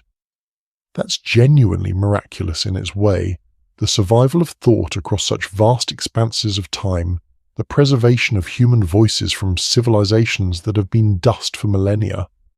When we read the Enuma Elish today, we're not just reading words on a page or a screen. We're accessing thoughts that were already ancient when the Library of Alexandria was founded, that were already considered classical literature when Alexander the Great conquered Babylon, that were already being carefully preserved and studied when the biblical authors were composing Genesis and Exodus. We're hearing voices that spoke when the pyramids of Egypt were still relatively new, when Stonehenge was still being built, when what would become China was just beginning to develop writing, when the Americas were populated entirely by hunter-gatherers who wouldn't develop agriculture for another 1,000 years. These voices come to us from the very dawn of literate civilization, from the moment when humans first developed writing sophisticated enough to preserve complex narratives and philosophical ideas. And what were these earliest literate humans writing about? Not just mundane matters like inventories and tax records, though they wrote plenty of those too. They were writing about the deepest questions, the most profound mysteries. They were wrestling with cosmology, theology, ontology, the nature of existence itself. They were trying to understand and explain how the universe began, why humans exist, what our relationship to the divine should be. This tells us something important about human nature, about human priorities, about what matters to people when they first develop the ability to preserve their thoughts for future generations. They don't just record practical information. They record meaning, purpose, ultimate concerns. They create stories that explain existence, that provide framework for understanding the world, that answer the questions that every thinking person asks. The Sumerians and Babylonians who created these texts were trying to do exactly what philosophers and theologians and scientists are still trying to do today. Explain reality, understand existence, answer the question of why there is something rather than nothing, and why that something is the way it is. They were engaged in the same fundamental human project that spans all cultures and all times, the project of seeking truth, of constructing frameworks for understanding, of making sense of the mysterious universe we inhabit. Their answers were different from ours because they had different information, different scientific knowledge, different cultural contexts. But their questions were the same, their need to understand was the same. Their capacity for abstract thought, for creative speculation, for constructing elaborate intellectual systems was the same. They were us. We are them. Separated by time and technology, but united by our common humanity, our shared need for meaning and understanding. So let's honor them properly, these ancient thinkers who created the Enuma Elish and the Atrahasis and the Eridu Genesis. Let's read their work carefully and respectfully. Let's try to understand what they were actually saying, rather than imposing our own preconceptions onto their words. Let's appreciate their intellectual achievement, their philosophical sophistication, their theological creativity. Let's recognize them as fellow humans, engaged in the eternal human project of trying to understand existence. And let's acknowledge that while our answers may be different, while we may know things about cosmology and evolution that they couldn't have known, they were asking the right questions, the essential questions, the questions that define what it means to be human and conscious, and wondering why any of this exists at all. The 7 tablets of creation stand as a monument to human curiosity, human intelligence, human creativity, human determination to understand. They remind us that this drive to know, this need to explain, this compulsion to create meaning has been part of human nature from the very beginning of recorded history. And they demonstrate that humans 4,500 years ago were capable of sophisticated abstract thought, of complex narrative construction, of profound philosophical and theological speculation. We don't need to believe that aliens gave them this knowledge. We don't need to imagine that they possess secret scientific wisdom beyond their time. We can simply acknowledge that humans have always been capable of remarkable intellectual achievements when they apply their minds seriously to important questions. That's enough. That's more than enough. That's actually more impressive than any alternative explanation involving extraterrestrial intervention. Because it means that everything humans have achieved, everything we've built and discovered and created, from the first cities of Sumer to the space stations orbiting Earth today, from the invention of writing to the development of quantum mechanics, From the Epic of Gilgamesh to the novels of today, all of it was done by humans, through human effort, using human intelligence and human creativity. We did this ourselves. Our ancestors did this themselves. And that's something worth being genuinely proud of, worth celebrating, worth honoring. The legacy of these Mesopotamian creation texts extends far beyond academic study or religious scholarship. These stories have influenced literature, art, music, film, philosophy, theology across millennia. Every time someone tells a story about creation, about floods, about divine beings shaping the world, about humans created for a purpose, they're participating in a tradition that goes back to these ancient Sumerian and Babylonian texts, whether they know it or not. Modern fantasy and science fiction often features creation myths, cosmological battles, gods or godlike beings shaping reality. These contemporary stories owe a debt to the Enuma Elish and its kin, to those first written narratives about cosmic conflict and world building. The pattern was established 4,500 years ago. Tell a story about how everything began, about forces of order battling forces of chaos, about the emergence of structure from formlessness. We're still telling versions of that same basic story, updating the details but keeping the fundamental pattern. Even people who've never heard of the Enuma Elish, who don't know what cuneiform is, who couldn't locate Mesopotamia on a map, are influenced by these texts through the cultural ripples they created. The biblical narratives they influenced have shaped Western civilization profoundly, affecting literature, law, ethics, social structures, political thought, and those biblical narratives themselves were influenced by, adapted from, responding to these older Mesopotamian traditions.